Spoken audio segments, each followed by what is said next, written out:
never stopping searching, yeah, it's burning. All this passion hurts me. I took action working, writing down these words. No, I'm not okay, I just wanna be something. I don't wanna be nothing, living all alone. No, I'm not alright, I'm just barely getting by. But I'll tell you I'm just fine, so you leave me alone. They say I'm way too obsessed and I've got nothing left. And I'm not quite there yet, but those words they'll regret. Cause I've got something left and I'm not giving in. I will not let them win, I won't stop till the end, no.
Communication. It started out as a conversation between two people, but as time went by and people's needs became greater, they developed more ways to communicate. Businesses today need to minimize incomplete connections. Therefore, it is critical that they provide optimal service. Xilinx desktop, mobile and web applications can process everything from normal calls and callbacks to chats, emails and social media inquiries. Let Xilinx liberate your business.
Yeah, I mean, Paddock Hill's going to be a place where you're only going to overtake if you're actually going to overtake. I mean, on my other screen right now, I'm watching Pierluca Amato. He's going down the back end of the track towards Sheen and all that pass. Getting past here, probably not the best idea. I mean, that right-hander, sorry, because it's opposite, is not a good place to go. You could probably get one through the left-hander that's coming up, not here, but just after this one.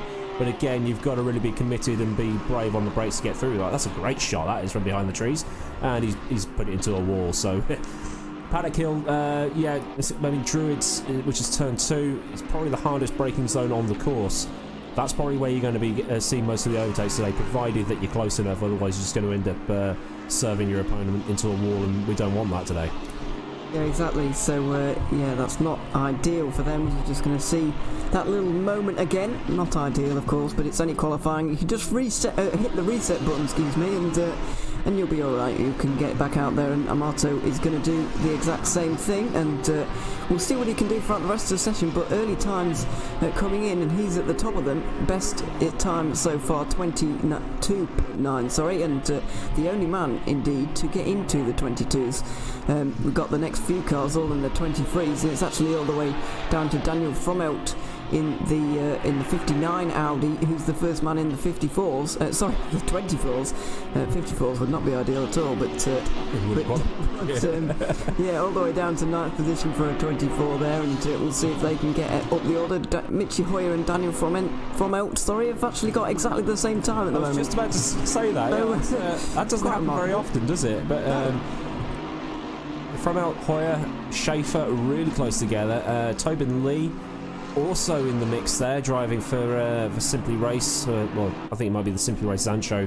Well, they're all basically the same team, but it's yeah, really close in that mid-pack. Getting down towards the back end of the field, the gap gets a little bit bigger. Wolf down in 26. It's 3.9 seconds off the pace, so he's going to have to find some from somewhere. But at the same time, you know, some of these teams have joined last minute, as the Butler Palmer Motorsport car in front of Mitchie Hoyer that I'm watching on my main screen. Took a huge cut out of one of the right-handers, and here's John Monroe for Zancho. Throws it into Paddock Hill. Up a slight incline. This is the Druids hairpin that I was talking about. Probably the best place to stick a move because of the differing lines you can take through there. It's strange seeing Brands Hatch dry. I've always seen it wet. It's typical of the weather, but it's a nice day here actually. Well, I'm in the West Midlands, so I'm about 200 miles north of here, so it's It's probably a bit different to where other people are living, but now Alexandra Vromont for R Motorsport. That's going through Grain Hill Bend. Yellow flag's out, someone's off the track, but he's currently down in 5th position.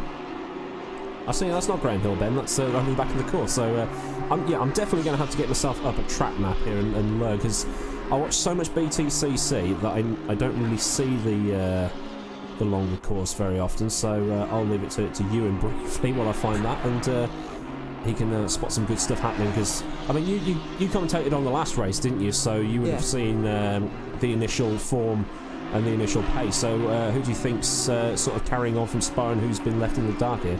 Well, continuing from your point about Vermont, we were just watching a moment ago. He was one of the winning drivers from last week, so alongside Hani Al Sabti for AAA, and they were driving a Mercedes last week. They're in Aston Martin this week. I wasn't expecting these teams to all change cars. It's really thrown me off, but some of them have, and Vermont is one of those in the Aston Martin at the moment. Didn't qualify in pole, I do seem to remember. I think they were seconds alongside one of the Euronics cars. That's why I was expecting them to be so good, but unfortunately for them, they're actually not particularly fast at the moment. Frommel is the closest of them to the front, down in 10th position.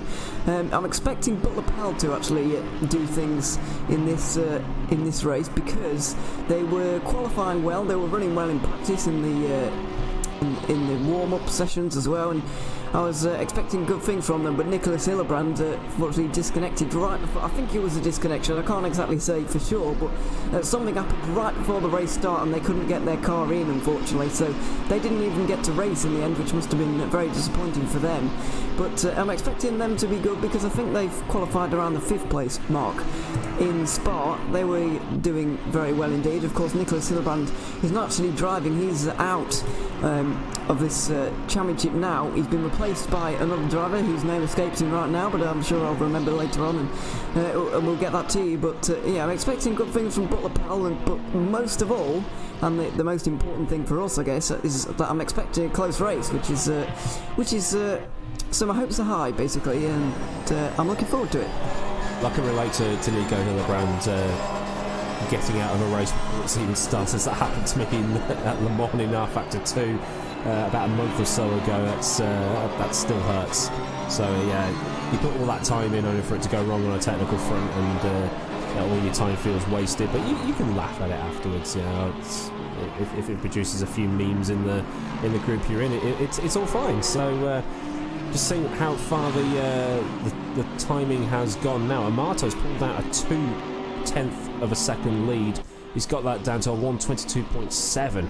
So that's he's really staking his claim on the front row. But qualifying and the race, completely different things. You could be the best hot lapper on the planet, but if you've not got good race pace, then there's no point in you turning up, because if you don't know how to drive on your tyres once they've passed the point of their best, then you're only going to end up going backwards. I can't talk today. I've just done a YouTube video. It took me way longer to do than needed because I couldn't speak. It's just those days do happen to us sometimes, but we'll get ourselves settled in here, and we'll be fine by the end, and hopefully we'll put on a good show. That's the aim of the game, and hopefully these guys will put on a good show as well for us to talk about. Indeed, as Matt Beavis is just coming around the final corner at the moment in his Aston Martin for Rookie Monsters. I believe he was sharing with Simon. No, he wasn't. Simon Marshall is on the sister Rookie Monsters cars. Beavis goes into 4th position there, but Marshall is also out in this championship now. He's been replaced by another driver whose name escaped me, so not particularly great form from me so far, but we've had some times coming in, and we've had some driver changes as well from the last round, so if some of the names look a bit unfamiliar, that's because they are to this season so far. But I'm sure these guys will be fast drivers in their own right, because we haven't seen a slow driver in this series yet, and in any of the GTR24 races really, and well, we're expecting more of that today, and hopefully we do see that. We should see a very competitive field, and a very close field. Above all, as Atoki is also in the final corner. I believe he's just going to improve on his lap time, and he was going to. We'll see if he is actually going to, as he comes towards the line at the moment, just pulling to the right hand side, and doesn't actually end up improving, unfortunately. and actually that was invalidated because he went faster, but it didn't move up the order any, so he's staying where he is at the moment, but Atoki currently in 6th is not too bad for Euronics. Mantis Rikus was the driver you were thinking of? Oh yes. Yeah. And then the other one is Heinz Sai and Chris Vickers in that second purple Rocky Monsters car. I can't wait for ACC to support proper liveries here, proper custom liveries, so we can have some really good looking personalised team liveries on the track. It make it a lot easier for us to identify the cars as they go around. We would a little bit, but unfortunately we haven't got that luxury to do with right now. We're just gonna have to suffer for the moment, but hopefully that's not too far away. I'm pretty hopeful about that it's not too far away. Hopefully we do get the custom liveries soon, as Tobin Lee just moves up the order a little bit. We're getting to what I like to call the crunch time of this qualifying session soon. 6.5 minutes to go. These guys are just going to be setting themselves up for one last go, and that's when the tracks are at the fastest, the cars are at the fastest, the guys have really got their eye in, and that's when the times are going to be tumbling. So we're getting towards that moment where we'll see if anybody can get anywhere near Pierluca Amato, because he's got a 3/10 lead at the moment, and that is doesn't seem like a lot, but it is, especially when the track's only 82 seconds long. Yeah, it's a shorter track than it looks at Brands Hatch. It looks a lot longer on the track maps than it actually is in real life. It's a track I wouldn't mind having a go at. It's never been my favourite to drive around, but it's one of those ones you go, I'll probably enjoy it more in real life, I reckon, because I've done Mallory Park, I've done Donington. Just probably Branson Silverstone. Croft's a good one if you've ever driven that. So we've not trying to say that we've got the best racetrack in the world, because the United States runs us pretty close on that one, but it's I just can't wait. It's one of those tracks that when you do hock it up, a lap looks really, really quick. Yeah, very, very, and especially in something like high downforce, it can get a bit scary, to be honest. But for these guys who can actually handle it, it's okay, and it does look very fast. And we're going to see some spectacular scenes in this qualifying session, I'm expecting, because the downforce on these cars is not something to be sniffed at, and the pace that they're going to be going around here at is not to be sniffed at either. So, yeah, looking forward to the end of this qualifying session. That's obviously when they're going to be at their fastest, and we'll see who can really take it to Amato at the moment. Doesn't look like anybody's really got an answer for him. Really, I was kind of expecting Vermont to be up there, but he's not quite. He's just wavering 6/10 behind, and the Euronics cars have disappointed a little bit so far. So maybe, I keep banging on about it, but maybe they'll be able to put in a storming last lap here and get themselves up the order. We'll have to wait and see. But yeah, everyone just seems to be setting themselves up and waiting for the end of this session, really. Yeah, Michi Hoyer down in 9th as well. You see his performance is currently over in RFAC 2 in GT3s, and you see him, I wouldn't say struggling in Assetto Corsa Competizione, but he's I think he's just still adapting to how different the two sims are. Every sim has its own pros and cons. Some find different sims easier to drive in than others, so he's probably just still getting used to how this works. But Michi Hoyer is never a driver who should just write off because of the way he's managed to come through from inside top 10s up to the top of the table. So watch out for him during the race. Just trying to see what else. Who's still down at the back? Has that still? Yeah. Well, actually, we've got De Munich down in 27th and last place currently, 3 seconds off the pace. You got Wolf, Peterson. De Munich's actually is now 2.6 seconds off the pace. So the entire grid within 3 seconds, but still, those guys at the back will want to try and chop about another half a second out of their times. Yeah, definitely. I just wonder if De Munich being so far back is something to do with the fact that he's the only Lamborghini in the field. I wonder if it's not the strongest around Brands Hatch. I don't have any official sources on that, but it's just a bit of speculation from me, really, that may be why he's so far back. I wouldn't expect him to be, if I'm honest. I'd expect him to be a little bit further forward than that, but we're seeing Per Pettersson also way down the order. Unfortunately for him, he's currently set a 25.4, I think nearly a 25.5 as his best lap time, but Vermont is currently looks like he's on a bit of an improvement at the moment. He doesn't need very much to jump up the order here. Just 0.03 of a second or 0.04 of a second will mean that he moves ahead of Matt Beavis. He's currently in the pit lane, probably setting himself up for one last go at this, but Vromont is currently pounding around here at the moment. Final corner for him, and we'll see what he can really do here. I believe this is going to be a low 23, and that is a very impressive lap time indeed, so we'll see if he can do it, and he does indeed move up into 4th position, a 23.1 for Vromont. Yeah, he'll be kicking himself. He wasn't able to get any more time out of that, but I've just had some pretty reliable information fed to me from Mr. Nick Newcomb. It's great to have Nick back after contracting COVID-19 and being out of action for a while, so it's fantastic he's managed to able to beat it, and he said the best time that before tonight that he'd seen was a 23.5, so they've absolutely smashed that out of the park. So maybe the teams were sandbagging a little bit to go out and put in a 22.737 for pole this time.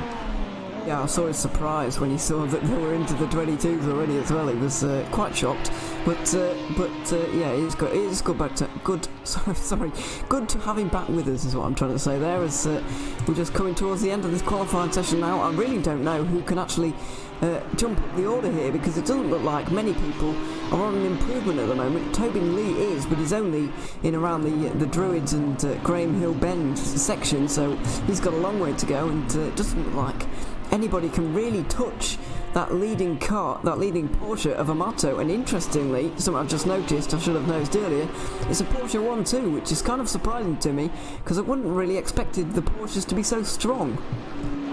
Yeah, considering you said that the Audis were going to, but we've had events like this before where we've gone, oh, this car will be pretty decent around here. Oh, bye Vromont, he's into the grass at on just before Hawthorne's, or before the machine curve, I think that is.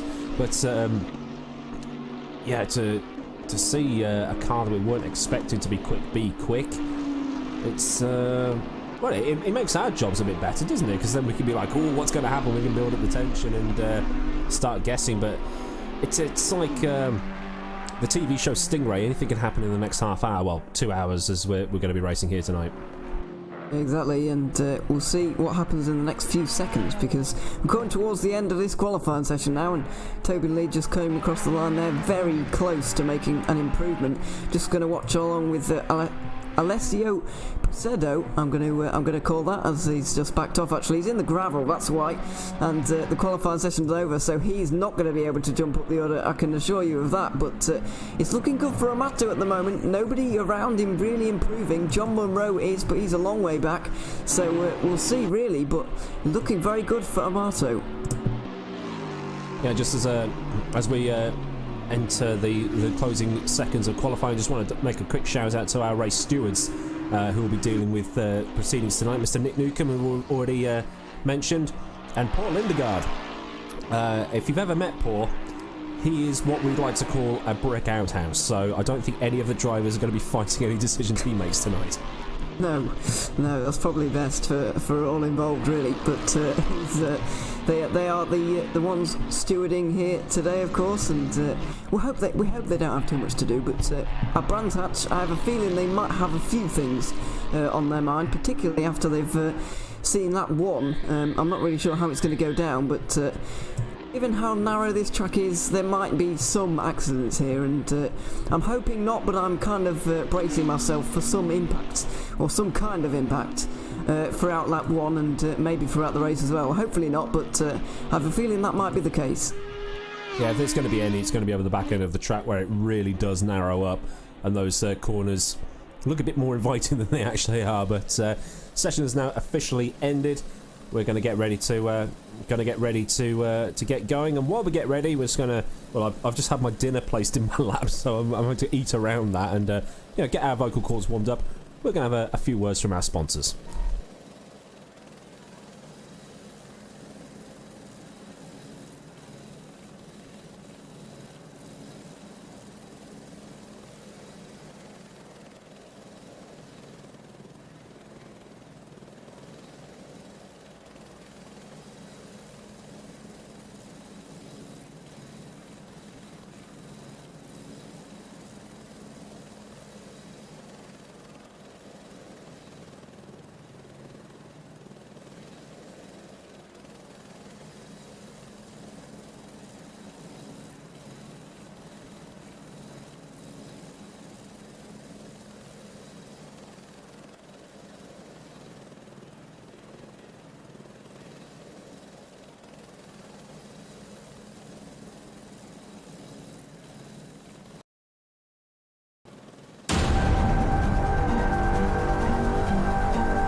Communication. It started out as a conversation between two people, but as time went by and people's needs became greater, they developed more ways to communicate.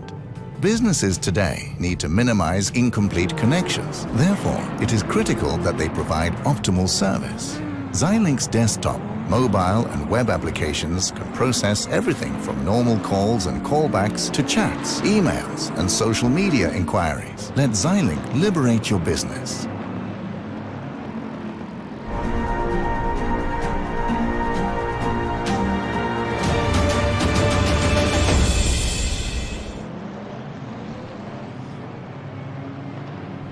Welcome back. You join us just in time for the race start here. Pichetto and Amato on the front row of the grid for the next 2 hours here at Barrington Thatch. And we've got the green light going, but the 166 car's got to drive through for speeding at the start. He's got 3 laps left as Vromont and Atoki come in behind Henningsen into turn 1 to Paddock Hill Bend.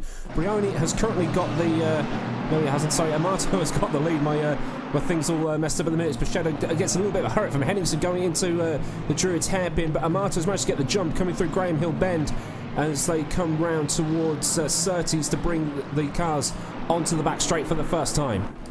Yeah, they have. It's been a very clean start, actually. I was expecting a little bit more push and shoves, but actually there hasn't been too much at all. The two Porsches continue to lead, but that Lexus in behind is looking very good, and Alessio Pichetto is looking not so fast off the restart here. We'll see if he can actually get his pace up in a minute, but he's letting that leader of Amato get away a little bit while the Lexus continues to hound him in behind. Amato getting a little bit wide on the exit of Hawthorns, but Pichetto and Henningsen pretty much embedded inside each other. It's like setting the AI limited to 100% as they're following each other round through Sheens and on the run back up towards the start-finish straight. I think I am a bit lost, but your top 10 currently: Amato, Pichetto, Henningsen, Atoki, Vromont, Beavis, Lee, Schaefer, Weiss and Hoyer, as lap 1 has been concluded. That's a very good start from Atoki, actually. He was well in behind Beavis and Vromont. I believe he was behind Tobin Lee as well. I think he's made an absolutely flying start. He's actually into 4th position at the moment. About 3 or 4 positions gained on that first lap, and that is absolutely crucial around a circuit like Brands Hatch, where it's quite difficult to overtake. And he's just proved us all wrong, really, by overtaking 3 or 4 cars on the very opening lap with Vromont in behind. Beavis is hounding him at the moment. That's 2 Aston Martins battling for 5th position at the moment, and then Tobin Lee in the big Bentley behind them as well. So all these guys in a train, really. Nobody's really managed to get away, and there's no gaps opened up between any of these cars. They're almost all in one shot still. It was Bernberg who picked up that drive-through penalty for a false start, well, speeding in the start zone at the start of the first lap. He's just brought the car in and completed that, as now Pierluca Amato throws the car through Sheen Curve and all the way round towards the final run, towards the Clark Curve and up towards start-finish straight. But looking further back, Dan Kell right at the back of Crane back there in 13th place. So we see Casper Henningsen now trying to get a run on to the back of Pichetto, but he's just not close enough in that Lexus. Those Porsches seem to have the upper hand right now, but we need to see what happens as the fuel burns off and as the tyres get worn. Where will other people's setups come into play? Yeah, exactly. It seems that the traction actually of the Porsche is just giving them that punch off the exit of corners. Obviously the engine's very far back in that car, so it gives you a lot of weight over the rear wheels and a lot of traction as well, so they're really using it to their advantage at the moment. And when you're trying to get a run on somebody, it's not useful for them to have that superior traction that those Porsches seem to have at the moment. But Amato's still leading with about a car length or 2 on Pichetto, and then Henningsen looking very fast at the moment, but can't really get anywhere, can't really get through on that Porsche anyway. And Atoki, after his flying start, is seeming to fall back into the clutches of Vromont a little bit, and he's bringing on Beavis behind as well as Tobin Lee, and it seems that there's even more cars following on from behind that. Got another couple of Aston Martins, and then a Lexus rounding off this train, but everybody is kind of nose to tail at the moment. It's hard to pass. We've seen this already. It will be hard to pass, but there is going to be a dive at some point. Somebody's going to get impatient, and there will be a dive. Yeah, maybe we can get a look at Dan Kell, who's managed to get at the back of Frommelt who had a bit of a wide moment on the exit of the Druids hairpin. There we go, Dan Kell in the Simply Race Sancho car with Silverstone Composites following from out round the back of the course. But like you say, Dirty Air's going to be a bit of a problem here with the faster corners here. Dan Kell coming through the final corner towards, well, it's not really a start-finish straight, it's a start-finish crescent as they come up to Paddock Hill. And like I say, Dan probably knows this track pretty well. He'll know where he can stick that car, but launching that heavy Bentley past that Audi R8 V10, probably not the best idea right now as they come through Druids. No, probably not, but he's going to stick behind at the moment. He's got a big gap behind him. That's the important thing for him. John Munro is a further 3 or so seconds behind, so he's going to be okay in terms of those behind him, but he's going to want to not lose the front group that's kind of going away from him at the moment. These guys up front are all kind of battling with each other. He might be just losing them. If he's not careful, he is going to lose them completely, and that's not what you want. That's why I said earlier, track position in qualifying kind of important. Less important here, more important here than any other circuit really is. Oh my goodness me, Beavis making a big defend through Dingledale there. That was incredibly squeaky as they went through a very fast portion of the circuit. Tobin Lee being very aggressive, but Matt Beavis equally aggressive in his defence. Yeah, that's going to be something that Nick and Paul are going to be having a look at. Moving in the braking zone, excessive blocking, all that stuff that you hear when you're watching your favourite motor racing series, be it Formula 1 or GTs or V8 supercars, whatever it may be. Yeah, they will come down hard on that kind of driving, because Brands Hatch is a track that will punish mistakes. There's no, well, I don't think there's any tarmac runoff here. It's all gravel traps, it's all grass. The walls are pretty close. If you're off, when you get nerfed off, you get served up, you get punted, your car is as good as dead. Yeah, if you're off, then you really are off, and there is a wall waiting to collect you as well, which is not ideal, and yeah, that's what these guys are trying to avoid at the moment. But we nearly saw a collection of 2 cars in the wall, because it was Beavis making a very late defence, and Lee nearly got speared off the track as well, so that would have been a horrific accident, and hopefully we don't see that. But not a traditional overtaking point, you have to admit. A very fast part of the circuit round the back, where around Dingledale and Sheen's Curve, which they were approaching to, and which we are at right about now as well. But when you've got the run, Tobin Lee was just like, alright, I've got the run, and I might as well just try and go for it. But he didn't get quite alongside, and that's why Beavis was able to just cut the nose off and really hold his position, which is good for him. But it's kind of closing up this group really, because it looks like to me Atoki is really holding Vromont up at the moment, and that gap up ahead of him is continuing to grow, and it looks like Vromont is getting increasingly impatient behind Atoki. Yeah, it looked like he got a better exit as Beavis goes up the inside of Lee into Druids. Was that, or was he blocking from Lee? I was trying to watch about 3 different things going on at once, but yeah, it looked like Vromont had got a better exit of Clearways into the clock. Oh, he's right on the back of Atoki. He makes a mistake on the exit of the Graham Hill bend. Can Vromont stick it up the inside of Surtees? No, he can't. Atoki's got that covered as they go down towards Pilgrim's Drop. Yeah, Atoki looking increasingly shaky here, and here comes Vromont. Will he go to the outside as they go down Pilgrim's Drop into Hawthorne's Bend? It's a very fast corner. You don't really want to be making any moves here. You don't want a late dive bomb, and that could have been a massive accident. But these guys, these 4, absolutely glued together at the moment. Vromont looking very racy, and Atoki looking very weary already at this stage in the race, looking a little bit twitchy and a little bit unsure of where he's really going, and Vromont may well take advantage in going laps. Yeah, all this battling is not going to help the 2 behind Atoki, and here comes Beavis having a little bit of a look towards the next left-hander, but he thinks better of it. Atoki's managed to get away though as he comes through Clearways on the Jim Clark curve. Vromont's lost out slightly, but Beavis still looking. If we can have a little bit of a look back. No, Beavis isn't close enough, but look at this. It's bringing Schaefer into play in 7th position. I think that's the Butler Powell Motorsport car. But they're all going to get a lot quicker. What we've got here is what the professionals would call a trolley train.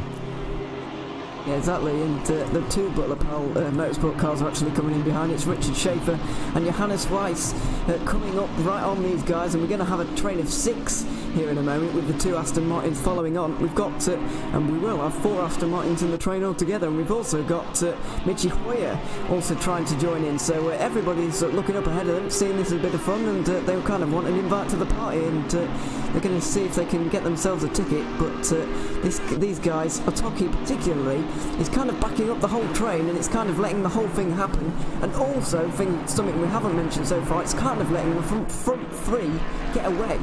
Yeah, Henningsen's got a 3.5 second gap to Otoki right now as a result of Otoki basically holding up most of the field, it might seem like right now, but you know, he's doing alright. He's not lost the place, but you'd think that Vromon, Beavis, Lee and Schaefer, and then later Weiss and Michi Hoyer as well, will be thinking, well, if you're not going to get past, then I will. But so Vromon and co are going to be trying to look ahead while at the same time look in their rearview mirror to make sure they don't lose any more places. But Otoki's, yeah, we're having a bit of a giggle at it, but he's actually doing a pretty good job keeping all those guys behind right now. He is. It's not easy to look in your rearview mirror every 2 corners and seeing those guys. Oh my goodness, very late on the brakes for Vromon. I actually thought he was going to go into the back of the Audi there, but he's just about got out of it. And yeah, the thing that... off the road, I believe that was Tobin Lee, maybe somebody off the road. Or maybe it was a lap car, but... no, it's Tobin Lee. He's, went wide at Graham Hill, and now he's got Weiss and Hoyer right up his diffuser. Hoyer looking really racy. He might try and take Weiss on the run down through Pilgrim's Grove if he can get enough of an exit off Surtees. And yeah, I think they're all named after the old drivers of the 60s and 70s around here, but I think Lee might have just survived. Oh, here comes Hoyer. No, he thought about it. He's letting Weiss know he exists. Lee goes a little bit wide again on the run towards Dingledale, or Shinko as it's now known. Yeah, and not really where you want to be making the moves, unfortunately, but Tobin Lee, just a bit of a mistake. Looked like he was kind of on the traction of Drury's. It was kind of in the background. I didn't really see what happened as Vromon looking to the inside again, really starting to apply that pressure. And when Vromon gets through, and I'm sure he will at this point, he's looking very threatening. I think that Beavis will fancy his chances to slip through the open door, and I think that Otoki will lose 2 places. I was actually fearing it would be worse because he had about 6 people behind him a minute ago. He was going to lose about 6 places, but fortunately for him now, I believe that when Vromon gets through, Beavis will just slip by as well, and those two Aston Martins will kind of go up the road from the Audi here. The thing that Otoki's got right now is that's not good coming out of Graham Hill, but he's still, that's the second mistake in as many laps he's made there, but he's still managed to keep it on the road.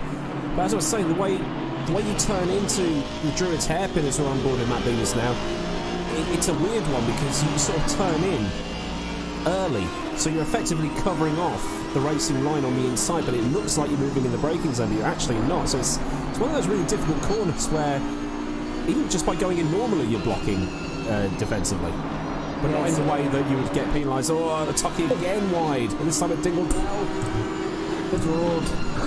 Very close. Yeah, you've got Dingledale, and then that's the Shinko that we've just gone through now, so I'm learning. We'll get there eventually, but in my eyes, really, it's all kind of one long kind of right-hander. As we've got the 2 Aston Martins in the background there. Vromon, after trying to make that move on Otoki, is having to go defensive around the outside for the sister Aston Martin there. Been kind of shoved out a little bit, all fair though, and Vromon continues on in 5th position, but Beavis really starting to apply the pressure. Will he go to the inside now into Paddock Hill? He thought about it, but he didn't quite go for it, and this is the advantage for Otoki, because he can just take advantage of those guys behind battling, and he can steal a bit of a march on them, and then they have to do the work to catch up again, while Otoki is just continuing at 1 place.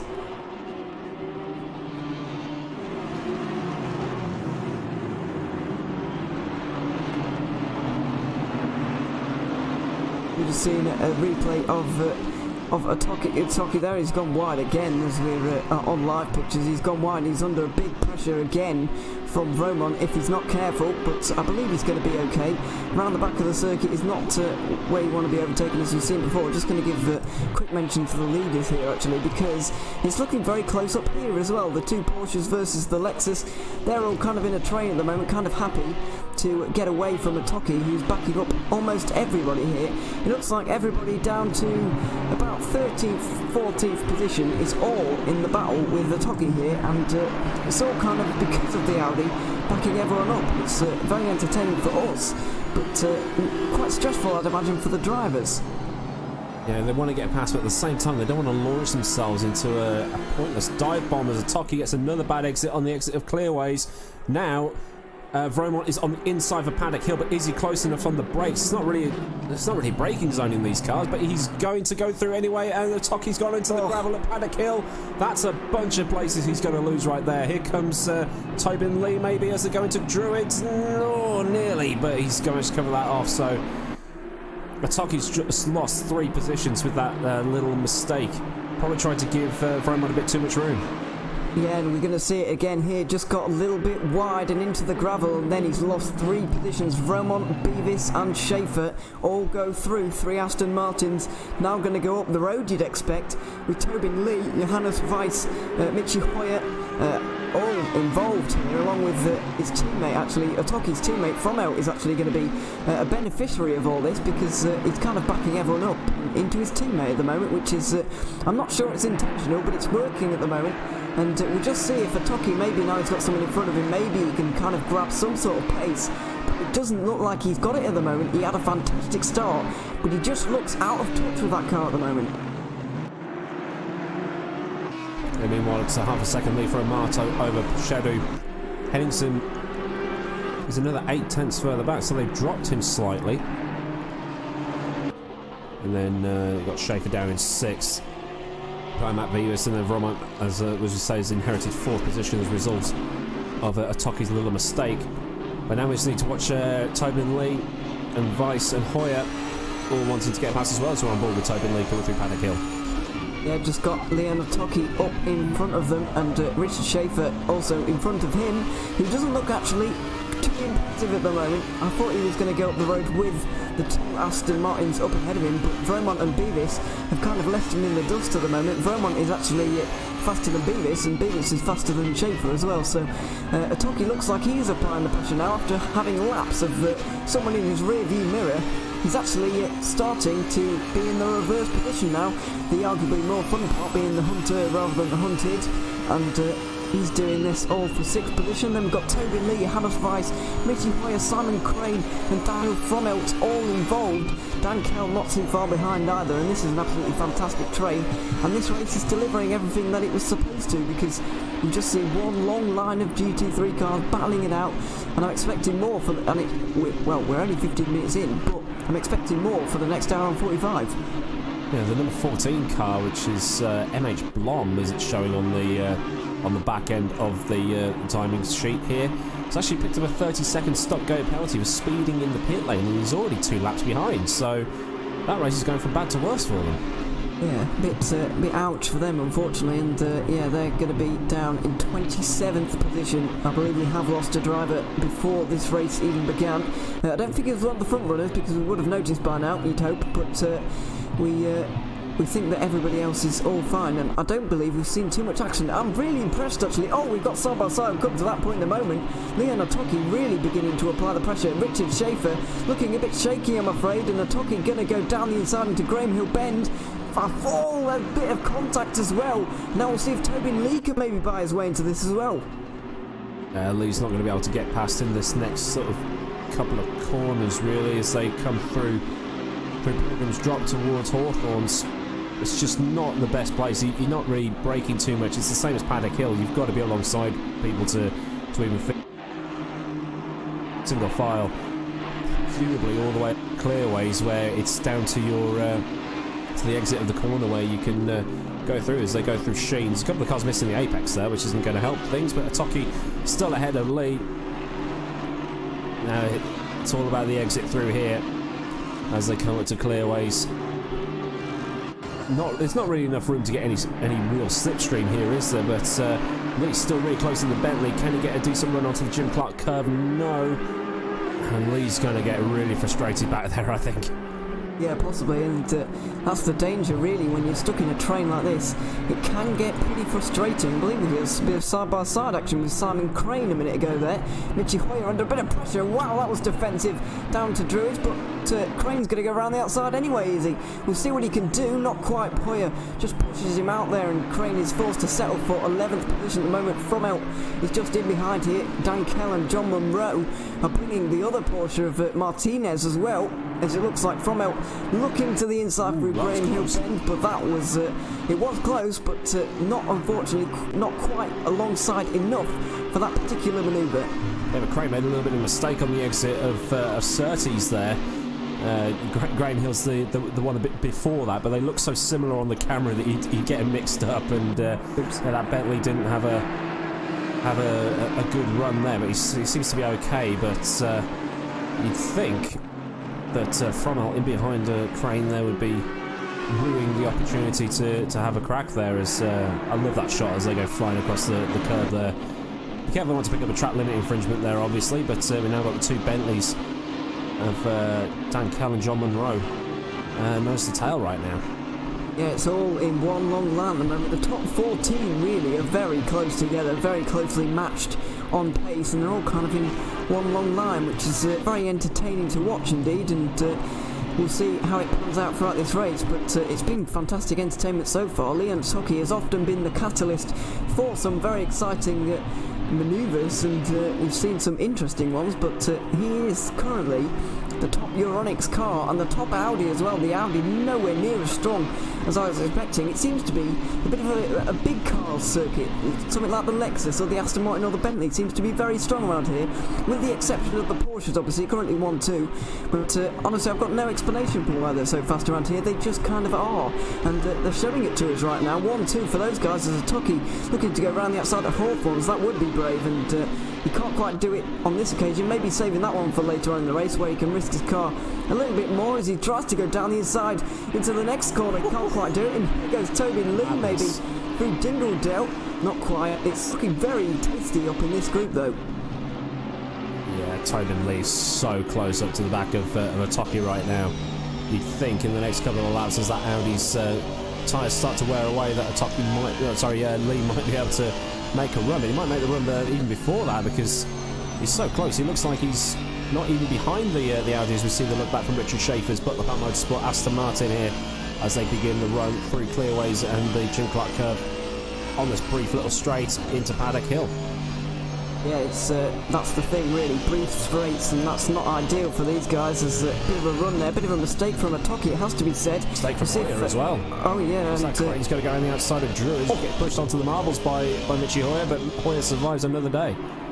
Does just about, and it's looking very nice down in that pack as well. So Hoyer holds on in the Lexus, obviously the second Lexus to Henningsen, and that's Simon Crane, Daniel Frommelt all in behind them. Then two Bentleys, John Munro and Dan Kell also battling themselves away. But this has been absolutely fantastic. These guys just absolutely defying the laws of physics by going for overtakes in places I didn't even know was possible. Yeah, sometimes you just think, I've got to get through here as quickly as I possibly can. But if you're over aggressive at a place like this, you're just going to end up putting someone off into the weeds and copping a penalty as a result, as well as damaging your car and affecting the performance there. So you've got to add all this up. It's not just I've got to try and get my way through as quickly as I possibly can. Strategy will play a part, but at the same time, guys like Munro and those who are trapped behind other drivers probably save themselves a little bit more fuel keeping in behind these drivers. So there's that to take into account. So a shorter fill when they come in for their stops. And it's a shorter lap, so it's much more viable. These guys could save a lap and go one longer, or indeed short fill on your second stop, because we know that it's not going to be a full tank that you have to take for this pit stop. Only 2 hours this race, of course. I say only. It's still quite a long time, but in these GT3 circumstances, Boy, I got pushed onto the grass by Crane. That's not going to help it. No, it's not, and looking under severe pressure at the moment. Frommelt looking to make his way through both of them. He's got through on Crane, but he hasn't been able to get through on Hoyer on that occasion. But one Audi going backwards and the other one going forwards. Daniel Frommel is looking very impressive, and his overtaking manoeuvres have been very impressive as well. It's been good to watch. Yeah, I don't know if that was a block from Frommel on Munro, or just him trying to go down the inside of Hoyer, and it looked like he made a block, but Munro's still right in behind Frommel's Audi, but he just cannot get close enough for a pass, and looks like Dan Kel's dropping back a tiny bit as well, which is not going to be good for the Zancho team. Yeah, every time they battle, it just closes up a little bit, and those Bentleys in particular get a little bit closer, but then they kind of single file themselves out and the Bentleys fall away again. So these guys, the Bentleys of course, will be hoping for a bit of battling, and we're seeing it at the moment. It's been absolutely fantastic, non-stop action for the first part of this race. It's been very entertaining, unexpected I have to say. I was expecting Brands Hatch to be a little bit more single file than this, but it's been totally madness for some of it. Frommel, door banging down the inside of Druids, but he's through. Wow. That's a great move. That's a dive bomb and a half if I've ever seen one. That was particularly... Oh, now he's been spun out. Oh, that is a shame. That's not going to go down well with Nick Newcomb and Paul Lindegaard up in the steward's office. Monroe has to do a bit of a burnout and a donut to get the car facing the right way again. That was not a good move, as we're going to get a replay, which we can't see from where we are, but obviously it'll explain itself as it comes up on your screens. Yeah, I have to say it was a bit late for me from Frommel. It was a bit late, and it looks like actually he's dropping down the order, and he looks like he has damage from that. So that penalty may have been served in the damage. We'll wait and see, but there could be a penalty awaiting us on that one, because to me, I don't know about you, but to me that did look just a little bit too late for my personal liking, and he wasn't really alongside. Maybe he was a bit annoyed about the dive bomb at Druids. Yeah, maybe. But in all of that, though, Monroe's only down to 4. Such is how spread the field is behind that battle. He's still got 5.5 seconds to Lykegaard behind him, but he's now 12.6 behind Frommel in front. Yeah, it's, the gaps are beginning to appear, but not up the front, just further back. It's starting to get a little bit more spread out, as we saw last race. Indeed, even at Spa there were only 7 guys to finish on the lead lap, so it does get a little bit more spread out towards the end, but we did see a lot of issues for front runners in that race as well, so maybe we'll see a little bit of a closer ending to this race. I'm hoping so anyway, but yeah, very interesting incident there. I really wouldn't know how to call that one. I'd need to see it a few times personally if I was to make a verdict personally, but obviously that's what the stewards are for, and they'll have all the camera angles and they'll have all the time in the world to really make a decision. I'm sure they'll arrive at the right one, or a justifiable one, and we may be seeing the product of that in a few moments, or in a few 10-20 minutes, if a penalty needs to be applied to Frommel. But as I said earlier, it looks like he might be a little bit damaged from it. Let's have a look at his car. As where is he currently on track? Just going through Sheens, chasing down Dan Kell. So a couple of positions lost for Frommel, so there's that to take into account with the penalty there. Yeah, there is, and Munro is continuing on his way, still 14th position, ahead of Carl Lykegaard back there, but this battle that looks like it's kind of materialising, it seems to be between Beavis, Schaefer and everybody really behind that. Atoki is kind of joining in. It looks like Atoki has finally found himself in this race. He's struggled earlier on, but after letting those guys, Beavis and Schaefer, through, looks like he's starting to come back to them, and maybe we'll see him make a move later on in this race, or maybe even in his stint. Maybe he'll leave it to his teammate, but we see there's a drive-through there. It looks like a drive-through for Frommel. It's Frommel, car 59. Yep, so, well, justified or not, he's got to serve it, and I would probably go along with that. It did look a bit late to me personally, but obviously, as I said, I probably need to see it again to arrive at a decision myself, but the stewards have arrived at one, and they've awarded a drive-through to Frommel. Yeah, so that's going to drop him back in behind Munro. So that's probably going to fit the crime, as it were. The best way to do things. So Munro will catch up that 12 and a bit seconds, 12 and a half seconds as it is to Frommel. Frommel will probably come out in behind Lykegaard. Right, Vice is getting really close and frisky with the guy in front. he did. He got incredibly loose on the exit of Erling's Bend, the 90-degree left-hander before clearways, and he really started to get a bit loose. But we've had some fantastic racing in the first half an hour. We're going to bring you the next 90 minutes, or the remainder of this race, after this quick commercial break. We'll be back in a moment.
Communication. It started out as a conversation between two people, but as time went by and people's needs became greater, they developed more ways to communicate.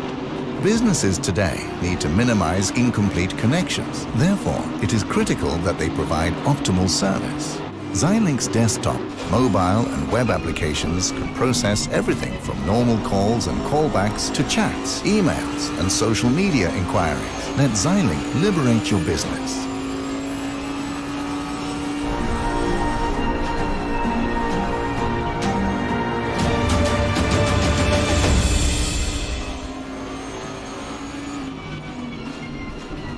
Welcome back. We've just managed to catch the end of a replay here of Tobin Lee getting passed by one of the Butler Powell Motorsport cars.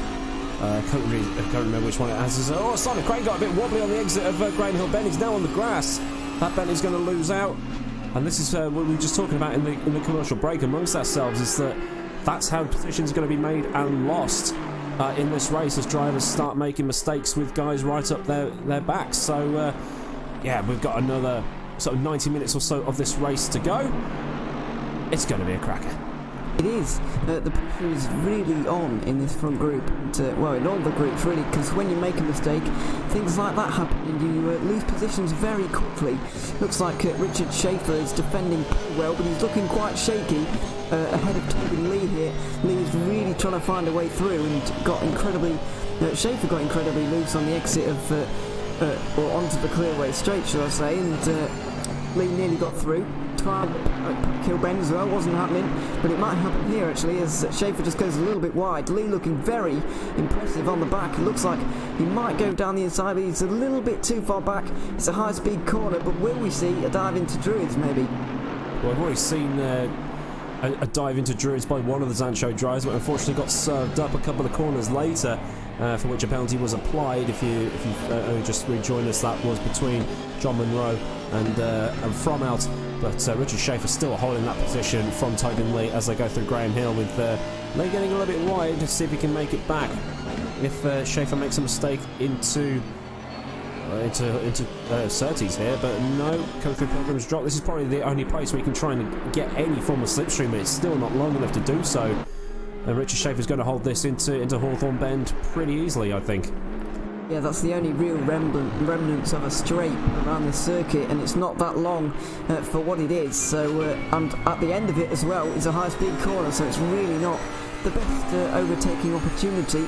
And Lee couldn't make use of it there either. It looks like Schaefer is really starting to struggle because he got passed by Otoki in that break, and now he's really under pressure from Tobin Lee. This is outstanding defence, but it's only a matter of time, in my opinion, before Lee gets through. Yeah, that car's not looking stable at all as they come through to Clearways to complete yet another lap. And with 1 hour and 26 remaining on the clock, it's all looking pretty good. They've still got plenty of battles going on, some small trains forming, but like I say, it's going to be the result of mistakes mainly that cause drivers to gain and lose positions here tonight. Well, you say that, but Johannes Weiss has just overtaken Simon Crane. I believe that was on track, like without mistakes either. So he's through now into 9th position, and positions changing all the time in the top 10, really. And there's all sorts. It's kind of splitting themselves off into pairs at the moment. We've got Matt Beavis and Leon Otoki kind of battling it out, and Casper Henningsen is looking to be under a bit of pressure from Alexander Vromont here soon as well. That's not quite a battle just yet. We've also got Schaefer and Lee, which have been battling in the last few moments, and they've been incredibly entertaining as well throughout this race. But the train's splitting off a little bit. It's forming itself into nice, neat little two-car trains or pairs, and Schaefer still managing to hold off, and we'll see what he can do for his Butler pal teammate in here, really, because Weiss looks to be in the ascendancy at the moment, while Schaefer is struggling a little bit and starting to fall back through the field.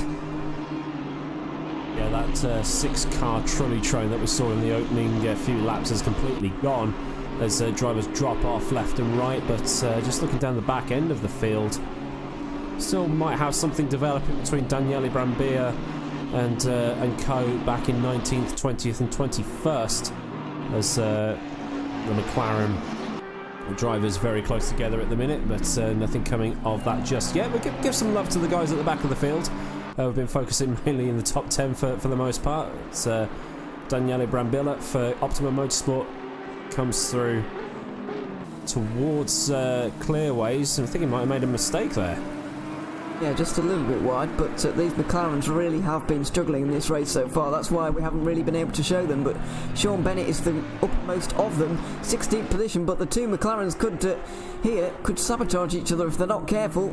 Looks like Brambilla is able to defend into turn number 1 though, and we'll see if he's actually left himself vulnerable into Druids here. It looks like he has. He's fallen for the old trick, and old contact, dearie me. But down the order he goes, 20th position for Brambilla, and the McLarens do switch positions, but not without contact. Yeah, now we've got Johansson in behind in the Aston Martin. I'll have a freebie. Brambilla goes wide at Graham Hill, and that's 2 positions lost in as many corners for the Italian. Yeah, that's not ideal, and Johansson is through then into 20th. This is all in the lower reaches of the top 20, and they're still battling really hard over these positions. It just goes to show that just because these guys aren't on the pace of the leaders, they aren't battling any less hard than the rest of the field, which is good to see. None of them giving up just yet, and seeing what they can really get out of this race. But definitely looks like Brambilla's kind of struggling a little bit. Not always. Again. He is struggling now, and now I've said that, and Bernberg, I think that is, he's just gone through there. Michael Bernberg into 21st, and that McLaren, as soon as he started watching him, started to struggle.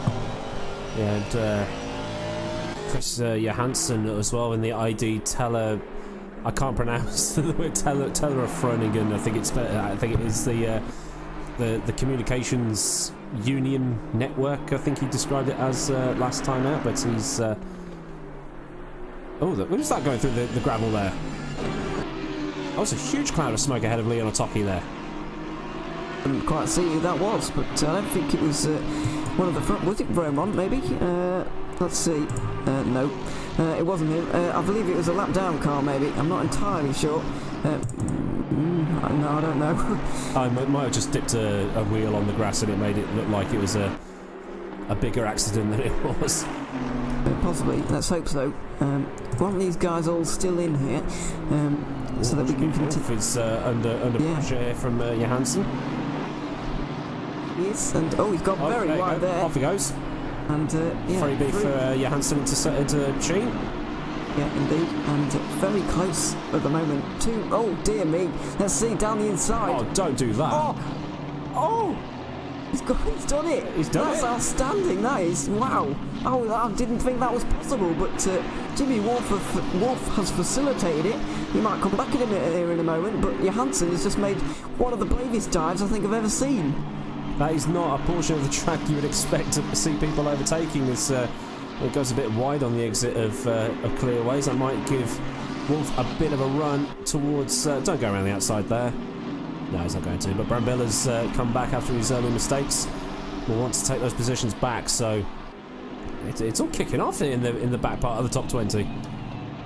It is. It's quite entertaining, actually. You think that these guys are lower skilled or not battling each other, then well, you can think again, because just take a look at this, and that's still right. Can't really get over that dive bomb there up to Sheen's curve. That was quite outstanding from Johansson. Bernberg it was indeed, and Johansson's already up the road. Well, not quite up the road, but he's already through, and he's what really started it all, because he pushed off Wolf throughout that right-hander just beforehand, and it allowed Bernberg to get up the inside into Dingledale and then make the move stick through Sheens.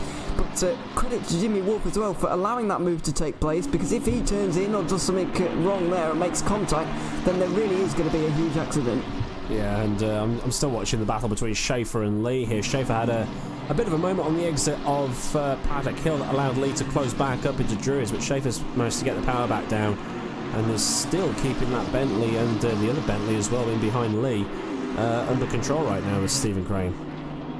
Yes, and we'll see if he can do it any longer, because it's a long time to be doing this, and about 20 minutes until these guys are going to be getting out of the car. The pit stops will be upon us very shortly, and that is when things are going to get interesting, and especially for the front of the race. We haven't talked about them very much, but Pierluca Amato is still leading. Just going to put them on the screen for a second, because we haven't seen them very much so far. The number 71 is leading the Porsche. Following on, it's another Porsche, Alessio Posedo, in second place, and they're not too far behind, and indeed, Casper Henningsen not too far behind them either, so it's all looking very good at the top of the order, but the pit stops generally seem to spread things out just a little bit. We'll see who's really got the strategy down and who's going to take advantage of this pit stop window, because you can gain and lose a lot of time. Yeah, just to make it so that it doesn't look like the Porsches are overpowered for this circuit, the other two Porsches on the grid are in 17th and 24th, so it's maybe setup as well as driver skill that's got those cars up there, so it's not all just the car. Yeah, I'm surprised about Martinez though, because he was doing very well, running inside the top 10 for a long time in the early part of the Spa race. They got a drive-through penalty for a collision in the Spa race as well. I believe that was at Lecombe, the second or the last right-hander, if you see what I mean, of Lecombe. He got a penalty, and Francisco Torres leads through past Schaefer. Oh yeah, let's just go up to that very quickly, because that is a move for seventh place, and Schaefer, after holding on for so long, he's finally been overtaken. And Stephen Crane's now all over the back of him as well, so those two Bentleys have found something in this little bit of the first phase of the race. Well, Schaefer made a little bit of a boo-boo coming through one of the corners, but as they come, I love this left-hander, actually, thinking about it. And then as they start the final run towards clearways, as Amato has now completed 30 laps of this circuit. It is probably the most interesting interdegree corner, that one you mentioned there, but 30 laps have been completed, such as how short this lap is. We're going to get quite a lot of them around here today, over 60 of course, and we're going to be running up towards near 100, not quite. The car stopped on the right hand side there. I wonder if that was one of the car. I believe that might have been a Tucky, was it? It looked Audi shaped.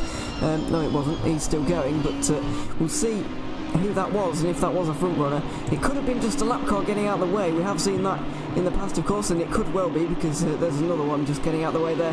One of the Lexi getting out the way, or Lexuses, I don't really know, but he's got out the way, and Tobin Lee continuing on in 6th position. Richard Schaefer continuing to apply the pressure here, and we'll see if he can actually get through, and Simon Crane is going to look to slip on by as well here. It's going to be a very interesting battle. I've just had a message come through saying to remember John, I think it's actually pronounced, because we're English, we can't speak properly. To remember that he is the penalty giver. He will make the final decision as Schaefer goes wide again and has lost a couple of places, but John is the guy that applies the penalties. He is Judge, Judy and Executioner here tonight, so he's going to get what Paul and Nick give him, and he makes the final decision. So he's our very own little Charlie Whiting here tonight.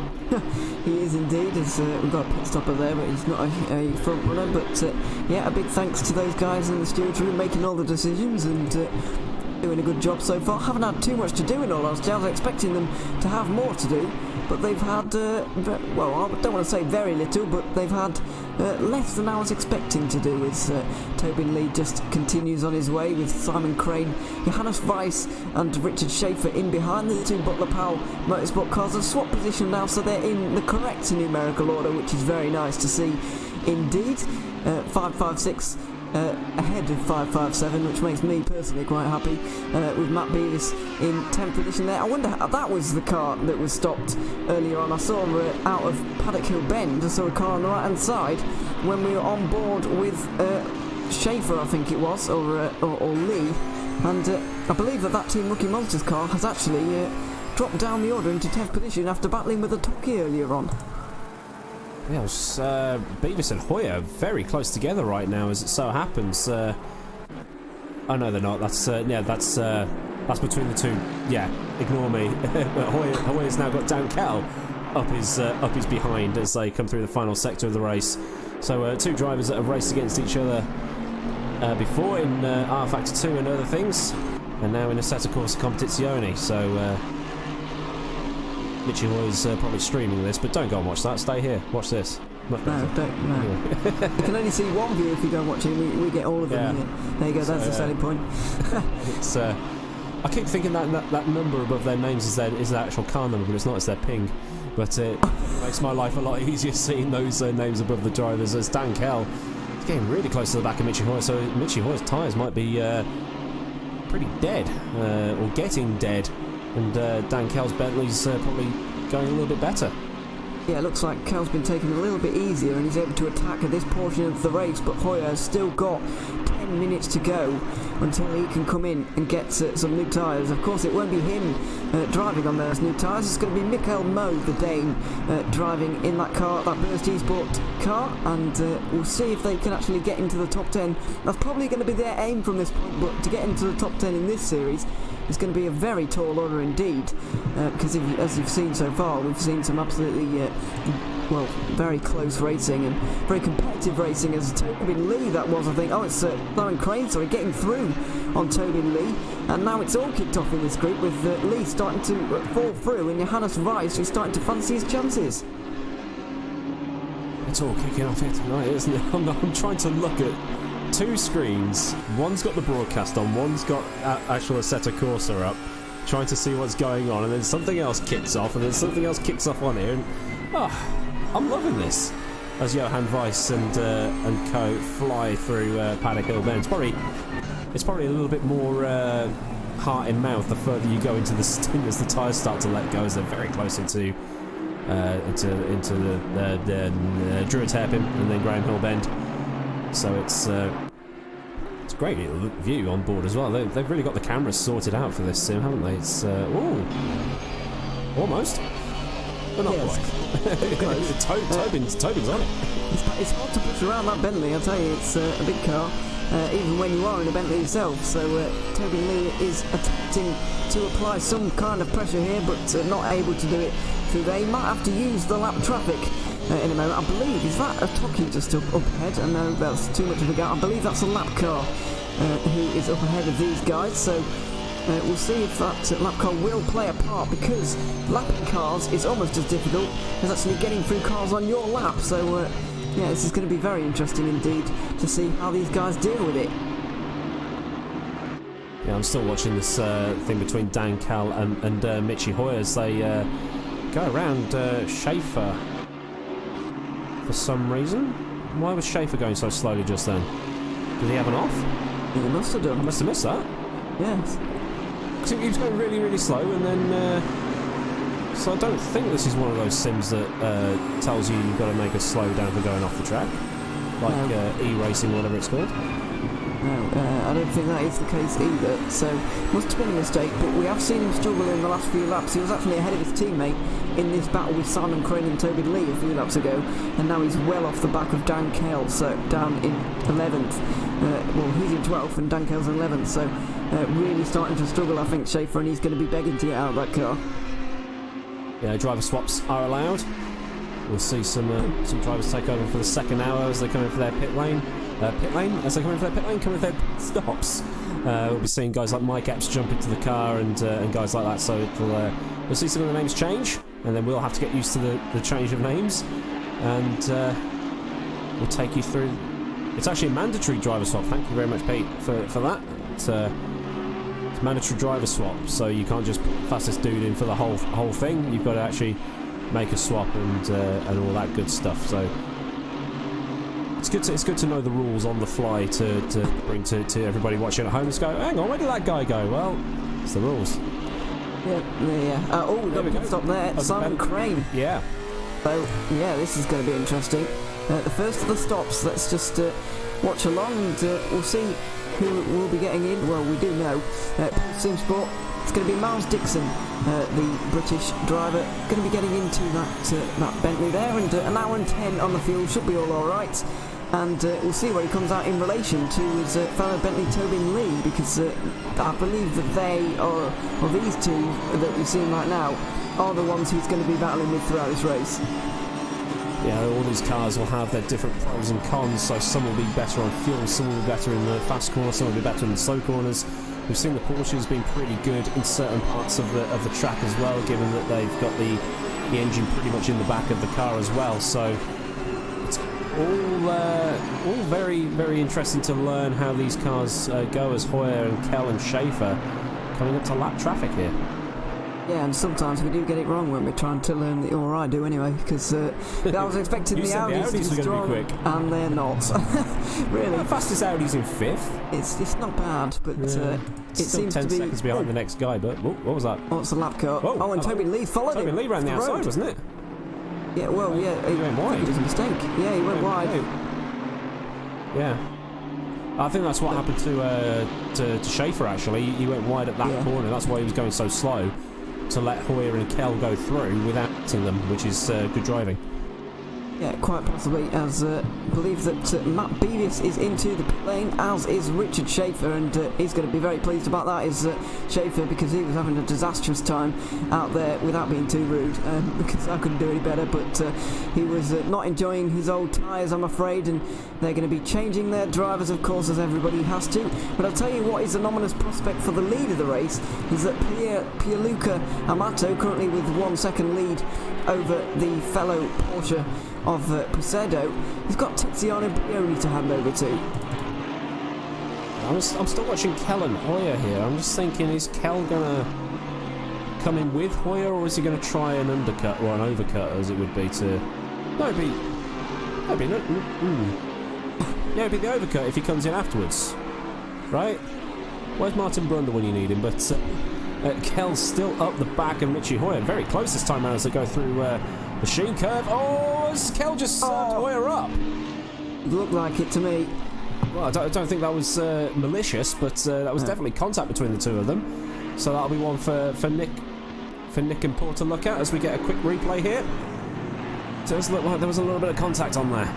Yeah, it did. Just Hoyer getting on the gas. Oh, sorry, Dan Kell getting on the gas a little bit too soon, and well, a bit eager on the exit of that corner there, and spun around for Hoyer. He's going to continue on, but I was going to suggest, excuse me, that Dan Kell just goes a lap longer or a lap shorter, just puts on a different lap to Hoyer, because you're not going to get past going in at the same time when you all need the same amount of fuel and the same set of tyres and the same driver change. So you've got to pit on a different lap, in my opinion. If you're stuck behind somebody, you really have to change it up and go at a different lap. Yeah, go that extra lap longer if you can. Just get some clear air in front of you, especially if you are the faster driver, as Dan Cal definitely looked to be stuck in behind Hoyer, and then you go that extra lap longer, you're in clear air, bang in a really good lap, and hopefully you've got just enough so that when you come out the pits at the other end, you are still ahead of the guy that you were fighting with, and can potentially pull away as a result. Yeah, exactly, and we'll see how they shake out, really, because it's going to be fascinating. I'm really looking forward to these guys at the front, particularly pitting, because we've not seen too much of them so far. They've kind of been hanging around in a train. It's Amato, Picedo and Henningsen, to a degree Vromont as well, but he's been trying to catch up to Henningsen as much as possible, but it's not really happening for him. I'm hovering around 1.5 seconds, you could say. And we'll see really if he can get any closer throughout, as Dan Kell gets a drive-through penalty. Looks like we've had another assignment and handed out, and probably, on my opinion, or on first look at it, a first glance, probably deserved. Hoyer just had another mistake as he went through the Sheen curve, going pretty wide, so his tyres have probably been overheated or just taken slightly beyond where they wanted to be as a result of that half spin he had from the contact with Dan Kell. Yeah, he didn't lead, and it looks like we've got Tobin Lee in from about 6th position, so we're going to see where he comes out in relation to those guys in behind. Just going to look up and down the order for the people he was battling with. It's pretty difficult to it's a bit of a messy on the race, because we've seen driver swaps and different drivers we've not seen before and all over the place, so we'll just wait for this to shake out, really. But going to be looking out for these new drivers. Alexander Biasizo, I'm going to say, in the PAL 557, taking over from the fellow car of Mitchy Hoyer. That's not actually Mitchy Hoyer's car, but it's his sister car, of course. And the sister car? Yeah, the sister cars. That's the sports car. What I'm searching for. But it looks like Picedo is also dropped back there. It's not in the pit lane. Picedo down to 3rd. I believe he's made a mistake somewhere. Well, Mike Epps has just taken over from Tobin Lee, so Mike Epps having that number 370 Bentley for Sancho, and we'll have to see what happens to Dan Kell. He's actually in the pit lane right now, so that'll be for the drive-through. Get that out of the way first. Yeah, that's for the drive-through, and then he'll probably come in and do his pit stop. Yeah, you won't 15, Dan Kell, 30-second stop-go penalty for speeding in the pit lane. Oh, God. Just get when it rains. It pours. Yeah. Yeah. It's a difficult pit lane, though, at Brands Hatch. Yeah, actually, very underratedly, or not really spoken about very much, the pit entry, but it is kind of very awkward, the way it twists around. I'm not sure if it's the one where you have to go right and then left again around that little barrier thing. And on the blind crest of a hill as well, so you don't see the stop, the speed limit line until it's too late. That's the second time that's happened today as well. There's 2 drivers that have had that happen to them. Yeah, it's difficult. It's difficult at the best of times, even if they do take that barrier out and they just let it go straight in. It's still pretty difficult, because you're coming off a high-speed corner, but you're going slightly slower. So if someone behind you hasn't realised you're going in the pit lane, then you're going to get spin around. And fortunately, we haven't seen that to our knowledge yet. But it could well happen, because it's a very kind of risky entry. Almost punting from out. Going through that final.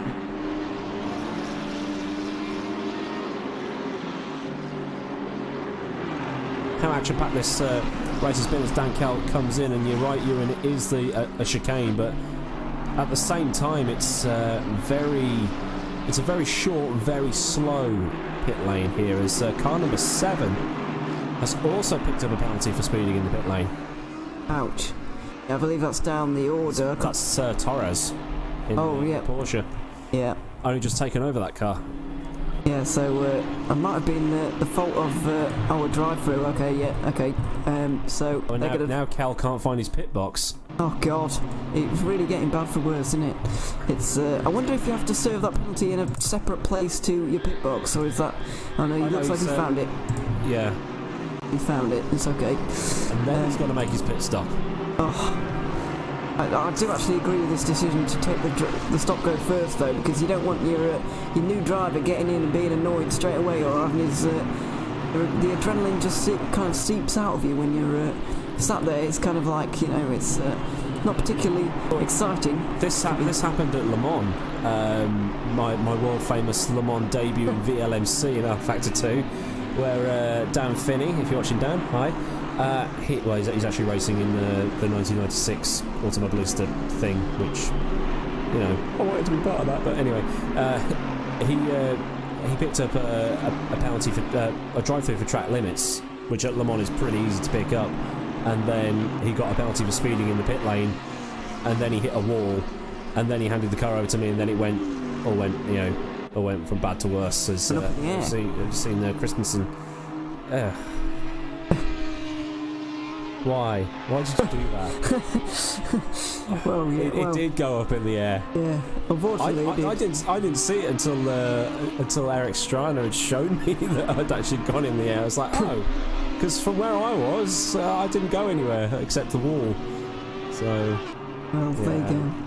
But we are about to take a quick commercial break. These pit stops are starting to shape out, and we're going to take a pit stop of ourselves, of our own, excuse me, right now. So we'll be back in a moment with the second half of the GTR24 Sprint Series at Brands Hatch.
Communication. It started out as a conversation between two people, but as time went by and people's needs became greater, they developed more ways to communicate. Businesses today need to minimize incomplete connections. Therefore, it is critical that they provide optimal service.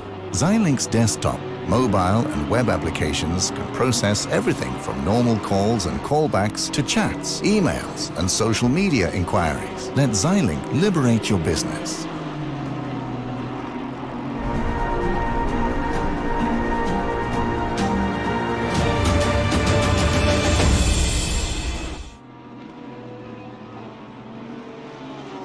Welcome back to sunny Kent as drivers make their pit stops and do their driver swaps, their mandatory driver swaps, as it's saying. We've actually been seeing a lot of pit lane speeding infringements come through, as we've handily prepared some highlights for you, which are being played on the stream right now.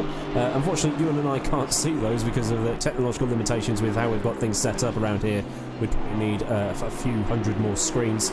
It's watching Daniele Primavera in a battle with, I think that's Hani Al-Sabdi in behind him. Yes, it is, in the AAA Esports Aston Martin, soon to be the Roman Grosjean Esports team. They're in a current little bit of a rebrand, as Al-Sabdi is going through the inside start-finish line, and that's Primavera into 5th position. We've also had a few driver swaps, most notably I think the guy who probably knows this track better than anybody else in real life, and that's Mike Epps, currently in 7th place for Zancho. He's done Ginetta GT4, he's done Renault Clio, he's done the British Touring Car Championship, he's done USF 2000 over in America. He's been on the TOCA Tour for a few years now, and he's just cruising around in 6th. He's 18 seconds behind Primavera, but Primavera will need to make a stop very, very soon, so expect Mike Epps to jump up again very soon. Primavera is actually, I've forgotten the guy's name, but they were in 2nd place a moment ago. That is their second driver, I do believe. So they've made their pit stop. Amato's got out for Brioni, and that was actually a very important battle with Hani Al-Sabti and Primavera, because that's for next second, I think. We're waiting for Pedersen to come in. I believe it's Pedersen. No, it was Henningsen, wasn't it? Who was in 3rd. So I'm not sure where he's gone, if I'm honest. A bit concerning at the moment as to where he's actually gone, but looks like that is for next second place then. Hani Al-Sabti into 2nd, but he's got Brioni to chase down, and that is going to be a very tall order. Yeah, we're not inept, I promise you. There's just so much going on that we physically can't look at everything going on. As we see, Hani Al-Sabdi is currently coming through the clearways, clearways, the Jim Clark start-finish kink into Paddock Hill Bend. Lovely looking car that he's got there is Mike Epps on my other screen. He's just lapping Ottaviani right now, who's got quite the high ping of 147. Ronnie O'Sullivan approved as he goes through. That's a joke that's going to get lost on a lot of people, but I got it. Snooker gag, but yeah, he's currently floating around near the back. So the same driver's getting lapped now, but Pedersen leads this race in the Lexus, about 5 seconds to Brioni, who will pretty much inherit the lead again, as you were once all these pit stops have sort of cycled through. I think that's real. I think Pedersen's leading this, because I think he's the driver who's taken over from Henningsen, excuse me. He is indeed. So Burst Esport have actually played a masterclass here. I think they're in the lead of the race with a couple of lap cars in between them. Brioni's going to have a bit of chasing to do here. I'm not sure how they've done it, but after camping out behind those two Porsches for ages, looks like he's had a massively short pit stop. He's actually come out in the lead here, I think. Yeah, you're right. So this just shows how much stuff is going on for us to take into account what's going on. But yeah, Pedersen actually in the lead. We're seeing those Porsches dominating for the first portion of the race. We've just cleared the first hour, 53 minutes and 38 seconds remaining on the clock. So it's all to play for now over the course of the next 60 minutes, or just under 60 minutes, I should say, as Pedersen, as we say, leads the race. Brioni in 2nd, 3.8 seconds behind. So Brioni's actually catching up pretty quickly right now. That gap started with a 5 when we came back onto the broadcast. So that's a lot of time being taken out there. Yeah, and just to update you on those guys who have made a driver swap, in case you are a little bit out of touch, because we are at the moment, we'll just update you on who's got into that car and who was previously in there. So Jesper Pedersen, excuse me, has taken over from Casper Henningsen, which is not confusing at all. Brioni has taken over from Amato. Al-Sabti has taken over from Vromont in 3rd position at the moment, and Primavera has taken over from Pusedo.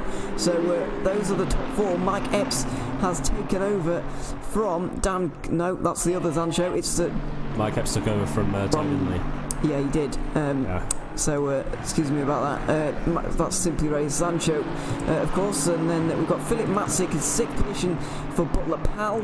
And then we have Miles Dixon, Mantis Wreckers, Chris Johansson and Alexander Biasizo in 10th position. So 2 cars in the top 10, but it's getting a little bit more spaced out. However, at the front of the field, we've had a massive change around, and we'll see if actually Brioni can use that pace that the Porsche have been shown to have. We'll see if he can actually go chasing down Peterson.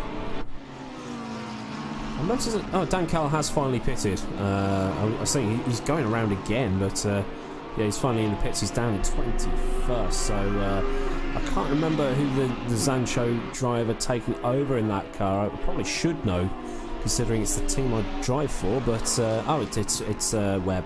Okay, so that's I need to say Jono Webb, but that's the Australian GT/touring car driver. Although that would be cool if we had Jono Webb on the team, but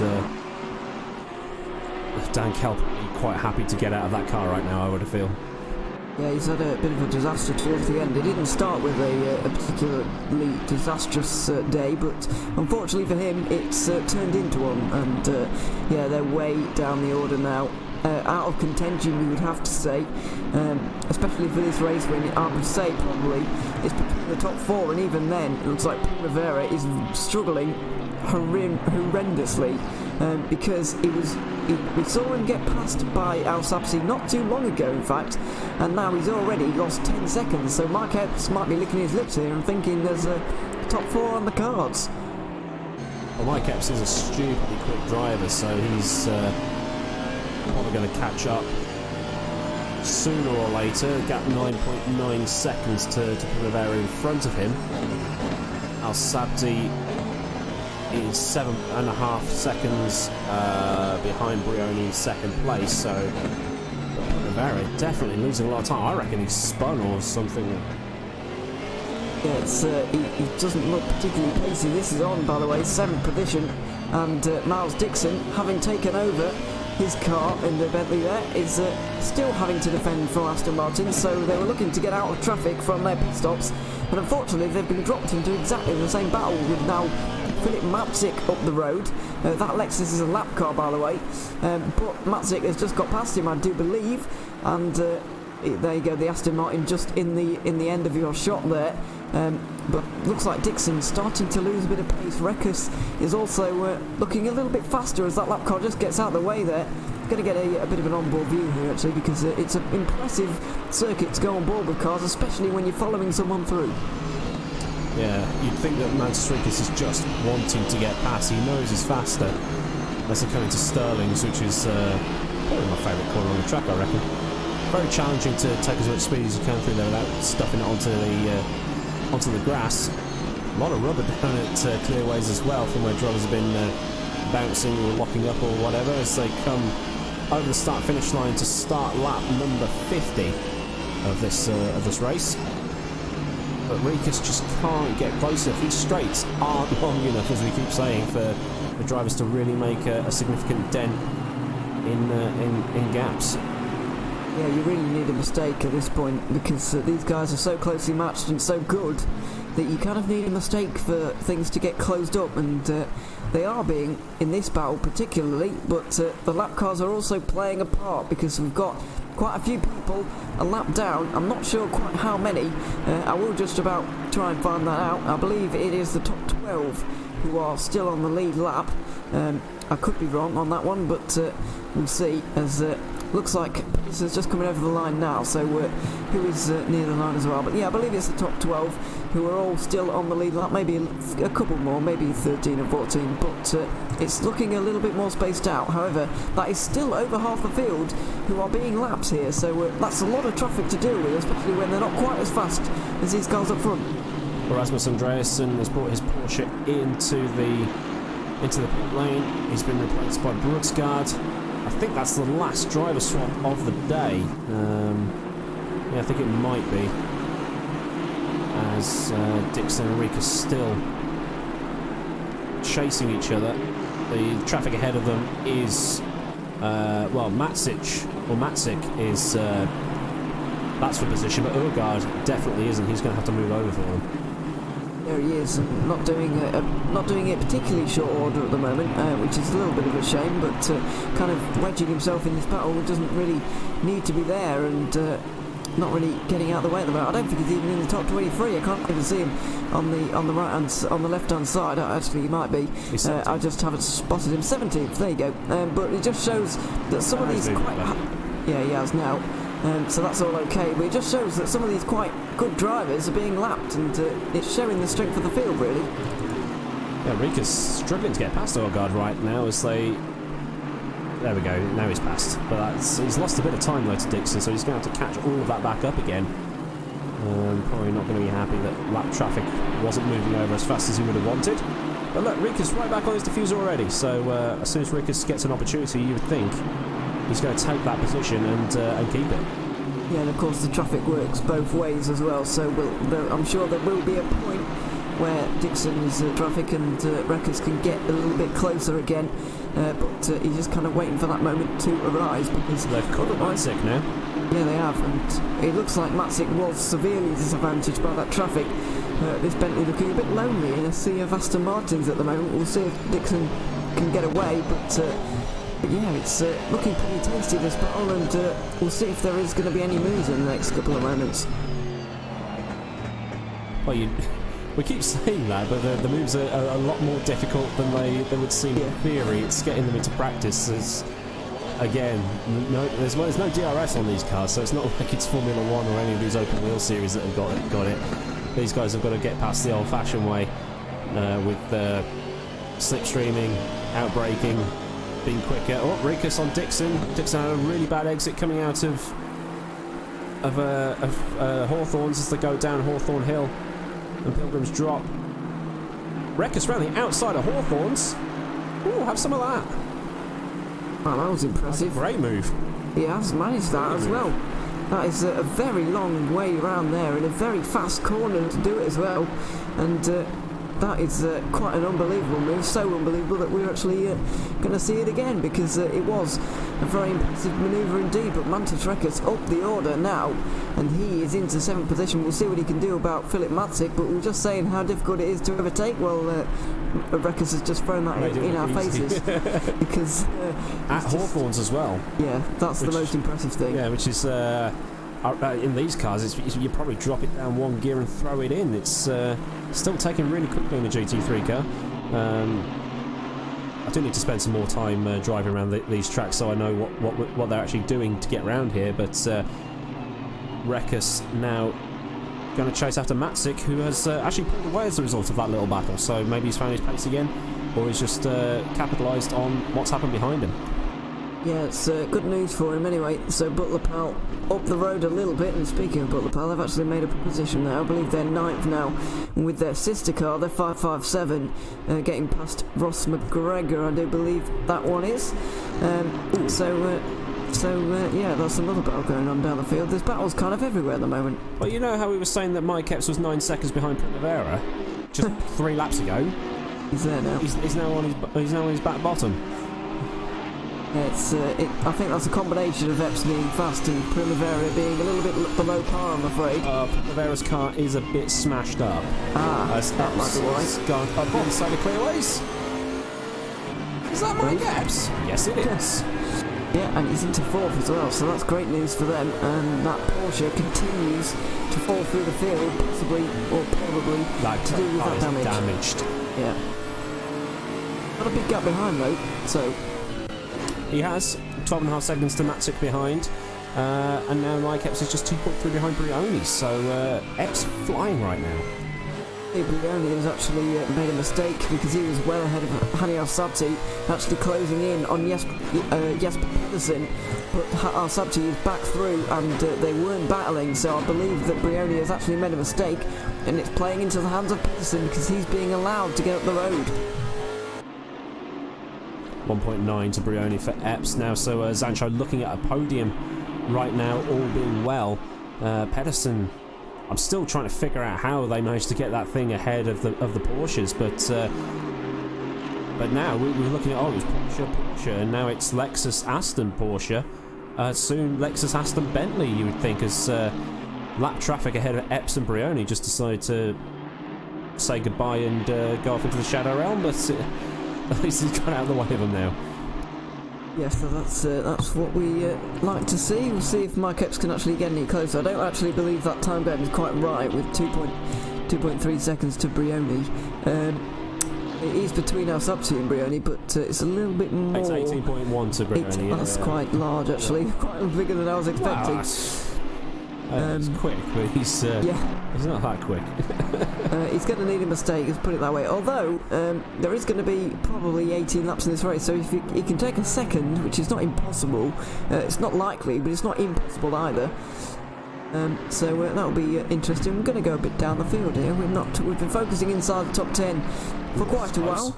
But we've got Jacob Anderson and Jan Brosgaard, yeah. So we'll see what these guys can offer us. Another McLaren in the battles here, and McLarens have been struggling, but not a good show here. That was a bit of a wobble from Anderson as he came out of Graham. No, that wasn't Graham Hill, that was Hawthorns as they go down Pitman's drop. Drag race towards Hawthorn corner. Brosgaard's not going to do what happened earlier, is he? Oh, he could do. No, he's not. Well, he's going to keep it going. Why not? No. Oh, switch back. Oh, that's it. Very good move there. Dell. Anderson on the grass. Brosgaard's taken that position. It was very impressive indeed. He just totally fooled Anderson there almost, and straight through. Well, not straight through. It was quite an arduous process, but he's managed it. Not quite as impressive as Reckers, you have to say, but still a very good cutback. And that's not really a corner that's tight enough traditionally to really be making those kind of cutbacks, but he's played it off absolutely fantastically there. So much so that we're going to see it again because it was very good. But as I said, it's not a particularly tight corner. It's quite fast. It's medium speed, really, you could say. Not low speed, but it's kind of the hairpins and 90-degree low-speed corners where you see that kind of cutback, but he just kind of threw the rulebook out the window there and went through anyway. That was very impressive. Yeah, Christensen in the Ferrari that was behind that battle is not in this. He's a bit far behind. He's actually in 22nd position. While Anderson and Brosgaard are in 14th and 15th. So the back of the pack's still floundering back there. Hansen 5 laps behind. What's happened to him? But I'm not entirely sure. That's a new team, I think, that is, Alan Hansen. But doesn't seem not to be the Alan Hansen. Oh, yeah, well, yeah, not the football Alan Hansen. I did wonder that earlier, actually. But when a lot of people are not going to get that, but if you're English, you probably will. Yeah, he's Danish, so that's definitely not the real Alan Hansen. It's Primavera and Matt. No, it's not. It's Matsick and Rickes that are fighting each other. I will get the hang of this user interface sooner or later, as Rickes chasing down Matsick. Now it's Aston Martin and Aston Martin this time, so I don't think Rickes is going to be able to try the heroic. He was able to try a few laps ago, but he's still catching up, and looks like Brioni under pressure from Epps as well. I've just had in my ear. I'm not entirely sure because Epps has got a load of free track space in front of him, so I'm not entirely sure. The gap. He's taken 5 seconds out of him. Oh, wow. Is that another mistake from Brioni? It seems that the gap between Brioni and Al-Sabti is extending, so maybe another mistake. 8 seconds to Al-Sabti, and then Epps has closed in 5 seconds, so I think it might just be Epps being quick rather than Brioni being slow or making mistakes. Or both, maybe. We'll wait and see. We could wait and see about that. Well, I think we'll see a battle, to be honest, between those two, because it's starting to close up, really. One place we'll also see a battle, definitely, is P6. All that Ferrari is... I thought he was going to sit on the apex through Hawthorn, so that would have been incredibly dangerous. But 2 Aston Martins at Brands Hatch is a very British affair for 6th place at the moment, but it's just... 2 non-British drivers. It kind of spoils it a little bit, but it's all nice, and it's great to see 2 Aston Martins running up towards the front at the moment. Al-Sabti, of course, second. They weren't particularly strong at Spa. They weren't like rubbish, but they weren't amazing either. They were just a bit average, but really coming to their own here at Brands Hatch. Yeah, it's... I mean, Brands is a track, it either suits you or it doesn't. It's geared towards a particular type of car, as Matsick and Rickes overtake Anderson, or Jan Anderson, that we were seeing fighting with Brosgaard a few laps ago. They're both safely through. Lap traffic being very well behaved as well. It's a track where I mean, you've not really got many opportunities to move over, have you? So fair play to the guys being lapped and being very courteous and safe.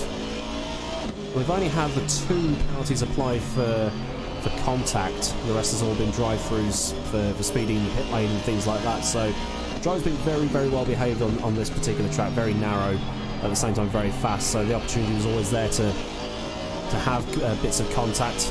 But everybody being really good today, and that's what we want to see.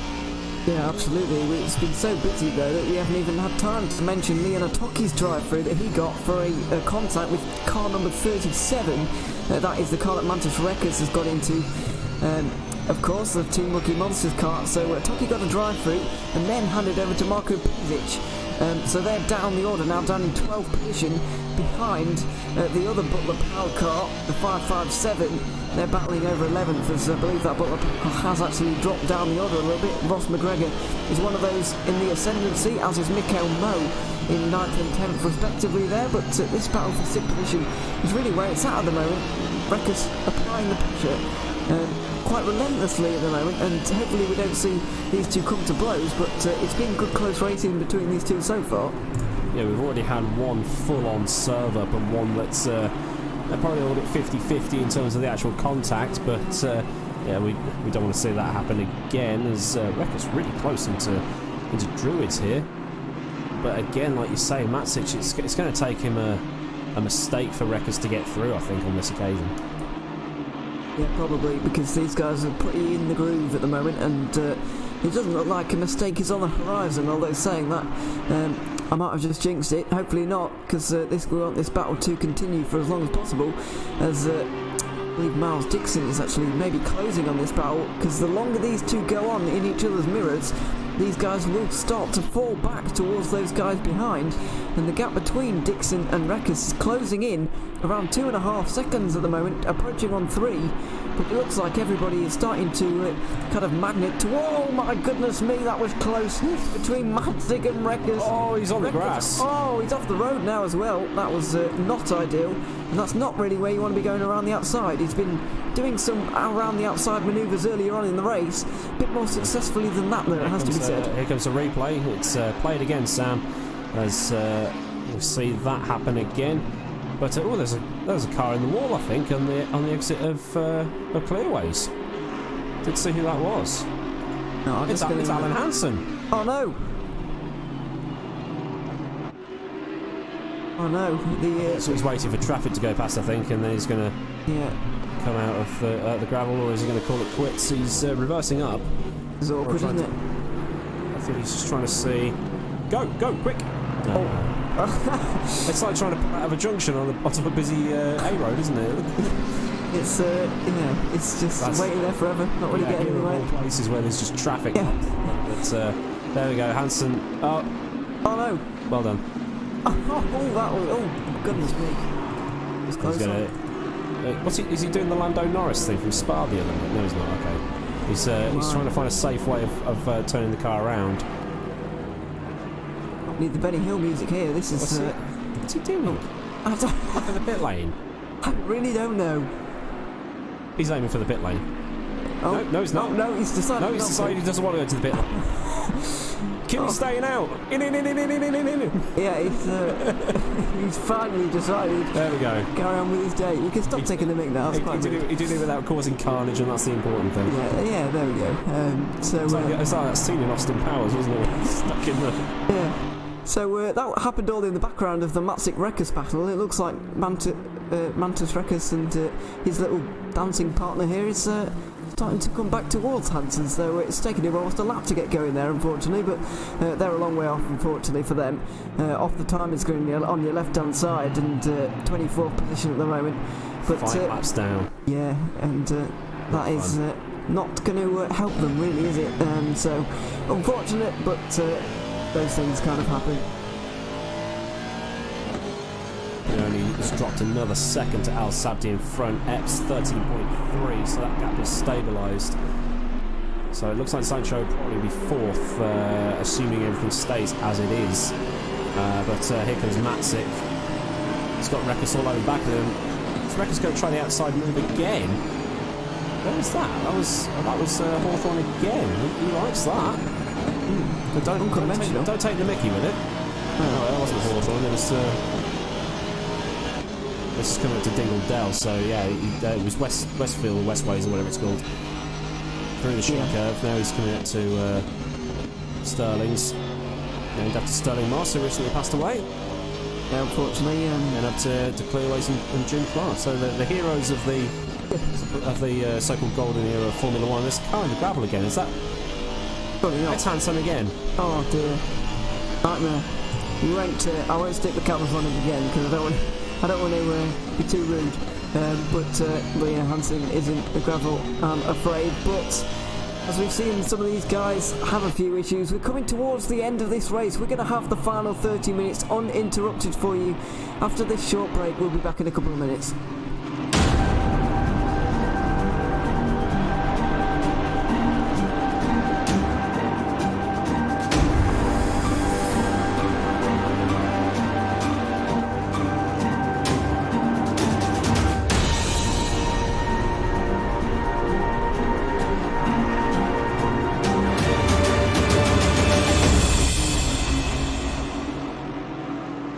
Communication. It started out as a conversation between two people, but as time went by and people's needs became greater, they developed more ways to communicate. Businesses today need to minimize incomplete connections. Therefore, it is critical that they provide optimal service. Xilinx desktop, mobile and web applications can process everything from normal calls and callbacks to chats, emails, and social media inquiries. Let Xilinx liberate your business.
Welcome back to the final 30 minutes, well, 28 minutes and 45 seconds of the GTR24H Sprint Series Brands Hatch round. Just a quick rundown of what's going on. Jan Pedersen currently leads this race. He's completed 63 laps of this historic British circuit with Hani Al-Sabti for AAA Esports, soon to become Romain Grosjean Esports in second place. Then we've got Brioni in third. That rounds out your podium. But Brioni keeps making mistakes, which is going to bring Mike Epps of Zancho Sim Sport in association with Silverstone Composites and also Simply Race, who have got another car running in this race. He's just chopping into that lead, and we're going to keep an eye on that one because we think, with our little bit of number crunching and number calculations, that Mike Epps might actually be within a shot of taking third spot at the end of this race. He's just 10.6 seconds behind now with, like I said, just under half an hour remaining. Mantas Rikas is following Primavera in fifth. They've been getting pretty close and scrappy over the course of the race, and even with Matzik in behind Rekas, who was overtaken just before we went to commercial break. So All good stuff happening just now. Ewan, have you spotted anything since we've been on the ad break, or is it all just settled down now for the final half an hour or so? Well, other than Matic being overtaken by wreckers, which did happen while we were away, I do believe, but we do have battles down the order. It's not all over yet. Especially in the lower reaches of the top 10, we've got Miles Dixon and Mikael Moe battling pretty hard. This is Bentley versus Lexus, and we've got another Bentley in front of them, Ross McGregor, kind of getting away a little bit. He's close to Matic, who's kind of falling back, so I'm hoping that those two may come together for a bit of a fight. Also, Marko Pizic is not too far behind Mikael Moe, so it's all kind of closing up in the lower reaches of the top 10. I believe that is actually Pizic right in behind Mikael Moe in the background of your shot right now, and it is indeed. He's starting to apply the pressure, so who wants the top 10? Well, all three of these two really, but only two of them can have it at the moment, and Pizic looks like he's recovering very well, because don't forget that car had a drive-through for contact earlier on. They're going to be hoping for a cleaner pass on this occasion, but he's been closing on the last few laps. He took 8 tenths out of Moe on the last lap, and it looks like he's really starting to apply the pressure now. It looks like a top 10 maybe on the cards for that recovering number 60. Yeah, it has to be said that contact was it looked like a serve up, let's be honest, but probably if we went back and looked at it again, we'd probably understand it a little bit better. It's hard to call it in the moment, but it's only one of 2 penalties so far that have been applied because of contact. The other was Dan Kell for a move on Michi Hoyer earlier on in the race, which put Hoyer into a half spin, and Dan Kell just sort of went backwards over the course of the race, but it's all back now. Everything's settled down, but we've got McGregor and Matsick. That's probably the closest battle on track that I can see right now. Just half a second in that one. Matsick probably going to lose another spot to the Simply Race Sancho team. It looks like that Butler Pal car at the end of stints is not very strong, because he's been. We saw this last time around, and here we go, round the outside from McGregor. Oh, that would be brave. We're not going to see that one again. We saw it. Everyone's trying to make the highlight reel right now. There isn't one. No. Well, these guys don't know, but let's not tell them, because it's entertaining to say the least. I'll tell you the thing I've been most surprised about here today. I was expecting a lot more single file, but we've seen some very daring moves around the back of the circuit in places that I didn't know was possible to overtake, and it's been fantastic to see these guys get a bit adventurous and try these moves in places where they're not really conventional. Yeah, Mantis Riggers went around the outside of Hawthorne Bend, which is something you wouldn't have seen in any other. Oh, that's a block from Matsick right there. That will probably need a look at, as McGregor wants to try and swing it around the outside of Paddock Hill. Not going to happen here. Oh, there we go. Just take that. Cheers. There we go. Sancho puts one on Butler Pal. Is that Dixon now wants to have a crack at Matsick? Yeah, and Dixon's having a crack at McGregor, who's having a crack at Matsick. So this is all getting. Oh no, sorry, that was McGregor getting past. So it's Moe also in there at the moment in the Lexus on the back of this train, and Pizic is going to try and get in on the action here. It's all looking very tasty in the lower parts of the top 10. Just to update you what's going on up the front, it's getting a bit spaced out. For the lead of the race, it's about 8 seconds between Pedersen and Al Sabti, and the gap between Al Sabti and Brioni continues to grow as Brioni continues to kind of lose pace. It's going to be a 29.5 on this lap, which is a big mistake. 6 seconds almost slower than Al Sabti, and now Mike Epps is looking a bit threatening, it might be. It's looking like that battle could be on towards the end of this race. Yeah, that gap was 13 seconds the last time I looked at it, so it's been a huge mistake for Brioni. Now Mike Epps 4 and a bit seconds behind, 4.5 we'll call it. Oh, it's going to get tasty right towards the end. I can't wait as Dixon has a look at Matsick, and Matsick covers off on the entry to clearways. Dixon and Moe, and I think is that Pejic in behind also wants a crack, so don't be surprised to see Matsick drop in behind Pejic and maybe even get caught up by Biasitso as well. Yeah, he could be outside the top 10 if he's not careful here. Dixon and Moe and Pizic are all going to try and get through here. Mike Epps is also going to aim for a podium. I don't believe those guys. Oh no, they managed to top 10 last time. Oh, off the road, Dixon off the road there. Not sure quite how that happened. Didn't quite see the start of that personally, but we'll see. We'll get a replay of it and we'll see what happens. Well, you can see what happened. We won't, but there you go. 11th place, and it looks like Dixon's going to be out of that fight now. Pizic's free position, and Matzik is going to get a little bit of breathing space here, but I expect Mo to catch up very quickly indeed. Yeah, Matzik just going through West... Is it Westway or Westfield? I'll double check that, but like we've been saying all day, or all night I should say, is that overtaking here at Brands Hatch isn't the easiest thing to do. There's no real... I mean, you've got the one proper straight through Pilgrim's Drop and towards Hawthorne, but Hawthorne isn't a proper braking zone. It's drop a gear, throw it in, and pretty much the same for Paddock Hill, which is what they're coming up to as they come through Clearways. Actually, Clearways as well, the end of a straight. There's no real heavy braking zone here, aside from the Druids Hairpin, which is turn 2, as Pejic is looking all over the back now of Mo.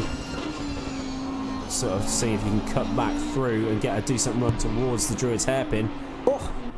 Yep, there we go. There's a little bit of a mistake there from Mo. And, that was a boff. A bit of a half spin from Mo. But Pejic is through.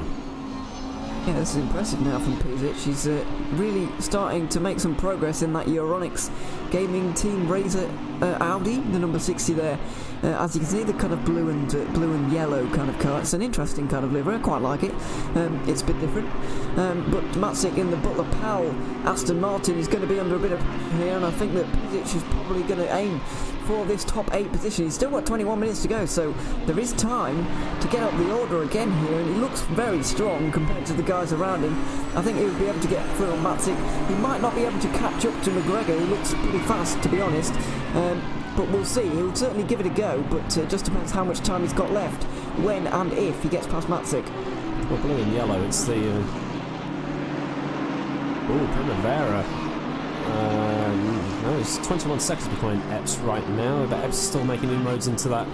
He's 2.8 seconds behind Bruni now, so that's going to get really tasty soon. But I was about to say that, blue and yellow, it's the colours of the University of Wolverhampton representing. So here's Mike Epps stuck in traffic right now. Move over. Go on. Oh, that's very close there. That wasn't particularly helpful. He should have moved over. Probably, before that corner. I mean, blue flag. Sebastian Vettel would be having puppies in the inside that car.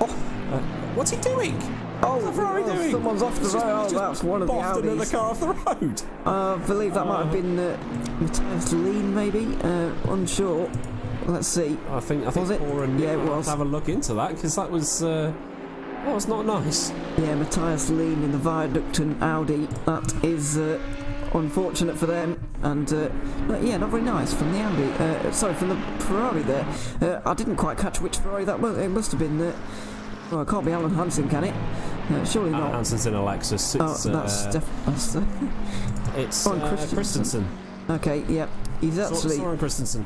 That car's been in the wars a few times. I've seen it go off and get involved in some other bits and pieces, so I think it might be worth Paul and Nick making a suggestion to Jon up in the steward's office and seeing what that happened, because that could have cost Mike Epps dearly. It really could. For the podium. Yeah, definitely. It's cost him a bit of time. He did a 25.9 on that last lap, which is 2 seconds slower than Hani Al-Sabti's. Actually, I'm looking at the wrong car. That's Brioni who did a 25.9, but Epps still managed to pull in 2 tenths, despite that altercation with the Audi and the Ferrari, which is quite remarkable, really, because when you're in traffic, obviously you lose a lot of time, and for Epps to still be able to actually make some inroads there, just shows the pace he's really got in that car. 2.3 to Brioni right now, so he's definitely getting there. Unless Brioni's getting held up in traffic, because there's quite a train in front of him. Can't really see. Oh, there he is. He's just going through Clearways right now. So, but Matzik appears to have pulled away from Mo a little bit as well, as we're seeing on the screen right now.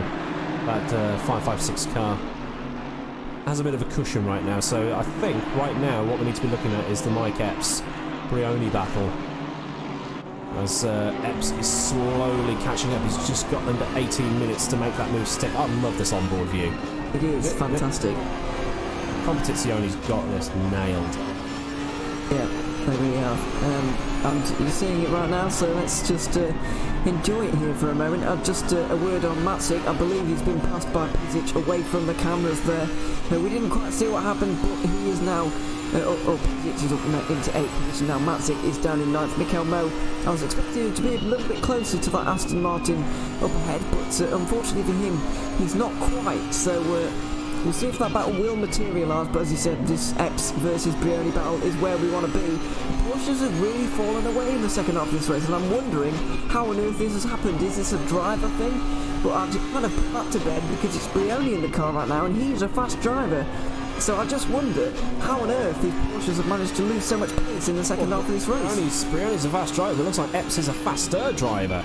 Because, drive through for car 209 has just popped up on my screen, but Epps now 1.5 seconds in behind Brioni. It is all to play for right now. It is, with and that was about 12 laps remaining, I would say. Yeah, possibly.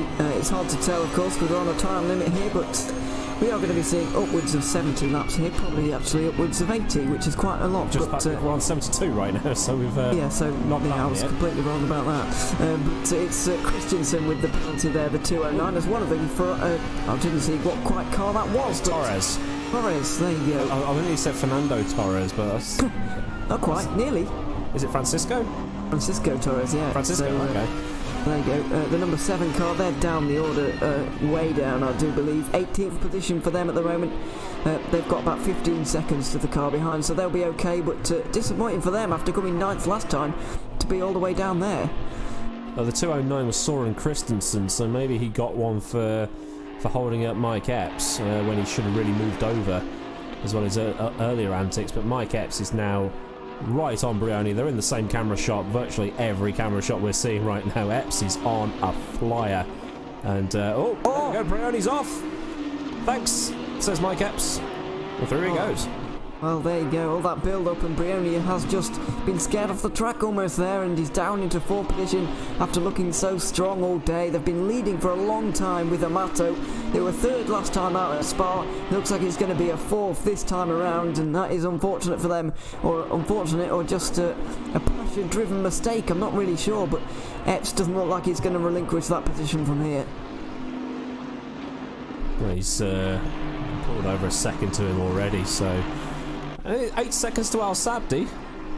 Epps might be feeling a bit brave, but I don't think that's going to happen somehow. So if Epps just stays on the track, that's a safe podium for Sancho.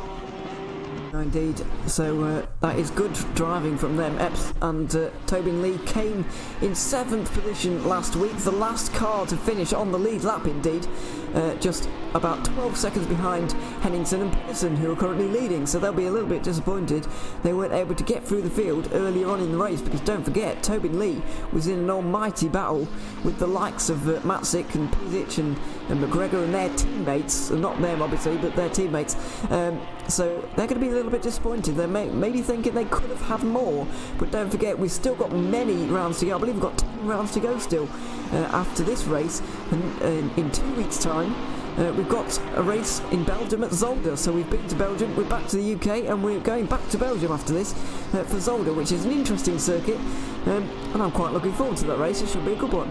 I've seen a few people drive around Zolder in ACC recently. It looks like a little in GT3s. A lot of people say it's not much fun in anything else. Maybe in like touring cars or something like that. But I can't wait for that one. That'll be a lot of fun to watch, and who knows? I'll be commentating on that one as well. So it's we've got plenty of stuff to give you over the course of the next 18 weeks or so, as we travel all over the world, from Brands Hatch to Zolder to Bathurst to Suzuka to wherever. So stick around, and it's all going to be great if what we've seen today is anything to go by.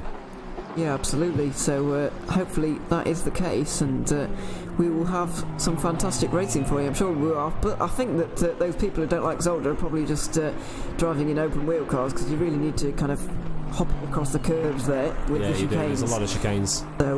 So yeah, if you're in an open wheel car, I guess it would just spin all the time and it wouldn't be much fun. But in GT3s or touring cars, as you said, very fun circuit. I'd never want to say not the most challenging, but really it is glorified chicanes in my opinion. So we'll see how it goes. And then again, you can say the same of Monza. It's a BTEC Thruxton. Yeah, exactly. It is really. But don't forget that, in my opinion, especially in slower cars, I know these aren't slow cars, but in slower cars, Thruxton, out of all the UK circuits, produces some of the best races, so maybe that will prove the same for Zolder. Yeah, it has. If the cars can follow each other, it's not necessarily the of overtakes. I reckon it's about the quality of the overtakes, as we saw with Mantis Ricas swinging around the outside earlier on at a corner you wouldn't necessarily try to overtake at. So if the drivers are as brave there as they have been here, we'll get some really good racing, as we're looking at Jesper Pedersen just running away with it. 11.2 seconds in the lead from Haniel Sabti, and Mike Epps rounding out the podium. He's pulled 3.5 seconds on Brioni already, so Brioni really struggling out there in that Porsche. Primavera in the second Porsche. Remember that the 71 and the 98 were leading the race up until the pit stops, and then they got leapfrogged by Pedersen, so it's definitely been one of strategy as well as driving skill here tonight. Yeah, and I've still unanswered questions really about how they've managed to lose so much pace in the second stint, but as I said earlier, it seems to be a track where the bigger your car is, the faster you're going around, because we've got Lexus, Aston Martin and Bentley in the top three. Very big cars, of course, and we've got another Aston Martin, then Bentley, and we've got a Rogue Audi in there, as well as another Lexus and Aston Martin. So Aston looking very strong after their best finishing car last week, 2 weeks ago at Spa, was Jan Brosgaard and Michael Burtenberg's car, the number 60, and they were 10th. So it took them a long time. Sorry, it didn't take them a long time. That's not what I wanted to say. They're doing much better this time around than they were last time, because they're running second at the moment. The best Aston Martin, that is Haniel Sabti, who we haven't looked at for quite a while, but there he is, in the 762 car, and they were, interestingly, using Mercedes last week. I didn't even know these guys could change cars mid-season, but apparently you can. Apparently it's allowed, so that's unbeknown to me, but these guys are just chopping and changing depending on what they think is best. But Haniel Sabti and Alexander Vromont actually drove the other way around last week, 2 weeks ago, with Vromont finishing the race and Al Sabti starting it, but interestingly the gap for the lead was a little bit closer on that occasion. It was only 3 seconds at the line between them and Pezic, who's currently down in 8th position, but yeah, it was a lot closer on the last time around. It's around 13 seconds on this time, but that doesn't mean it's been any less entertaining this week. It's been a lot of fun, actually. Yeah, and with only 2 penalties for avoidable contact as well, so yeah, fair play to them. They've been on it today, and many panels on these cars are still in one piece, so can't complain really. No, not really. Just saw one of the McLarens up ahead of us here off the road for a brief moment. Not sure which one that is. Can't quite get a view of their number board on the side of their car, but looks like I still can't tell which one it is. But Siva Anderson or Otto Viani, is that someone in the pit lane? It looks like one of the Bentleys. Is that Rekis? No, Rekis is in an Aston Martin. It was Dixon. Oh, maybe they're not putting enough fuel in. Yeah, possibly. They were running very well earlier on, but they've fallen away after that excursion off-road, of course, and now they're going to drop some more positions here. Jan Brosgaard is still another 30 seconds down the road, so they might be alright, but... Yeah, they're stopping for fuel. There's no tyres going on that thing. So, a bad miscalculation, that is. There's still 8.5 minutes to go.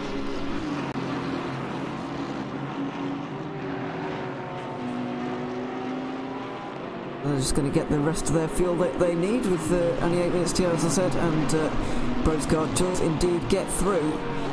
If Anderson can also get through there, and his McLaren, and Otto Viani was the one who went off at Sheen Curve earlier on, or just a couple of minutes ago when we were watching McGregor. I was hoping that McGregor would actually close up to Pezic. I think he's closing in on him. I don't know if there's going to be quite enough time though, as Miles Dixon looked like he's just about got out ahead of Jacob Anderson, but he's down in 15th, and when he was knocking on the door of a top 10, that's got to be a little bit disappointing. Yeah, we're currently into the last 7.5 minutes or so, or 7 3/4 minutes or so of this race. It's absolutely flown by. We've got Jan Pedersen leading this race, completed nearly 80 laps, so it's probably going to go up to about, 83, 84, maybe even 85, who knows. But Al Sabti for AAA Esports, Mike Epps is your podium. Epps just pulling away from Brioni, but not really making any dent into Al Sabti. There's not enough time for that. But two Zanchos in the top 10. The other car that was driven by Dan Kell, which had all the issues, is where is that gone? Where's he gone? That's currently in 21st position, so not the race the number 15 car would have wanted, but still, 2 out of 3 ain't bad, as Meatloaf once said.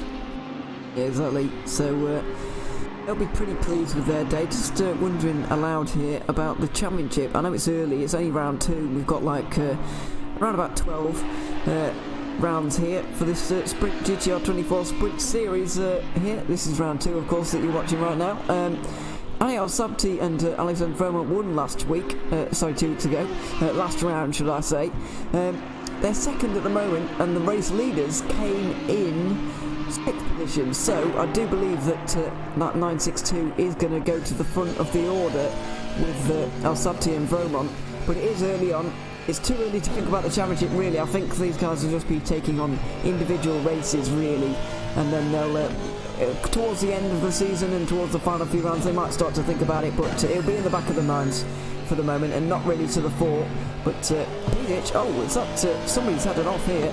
It looks like Ross McGregor has gone off the road somewhere. Oh no, how's Pizich into 7th position? Because we've had somebody off the road or disconnected. Well, I've just been messaged by Nick saying Al Sabti's carrying damage, and the results of that damage may have been Al Sabti's fault. He may get a penalty, as Pedersen's just gone wide at Graham Hill.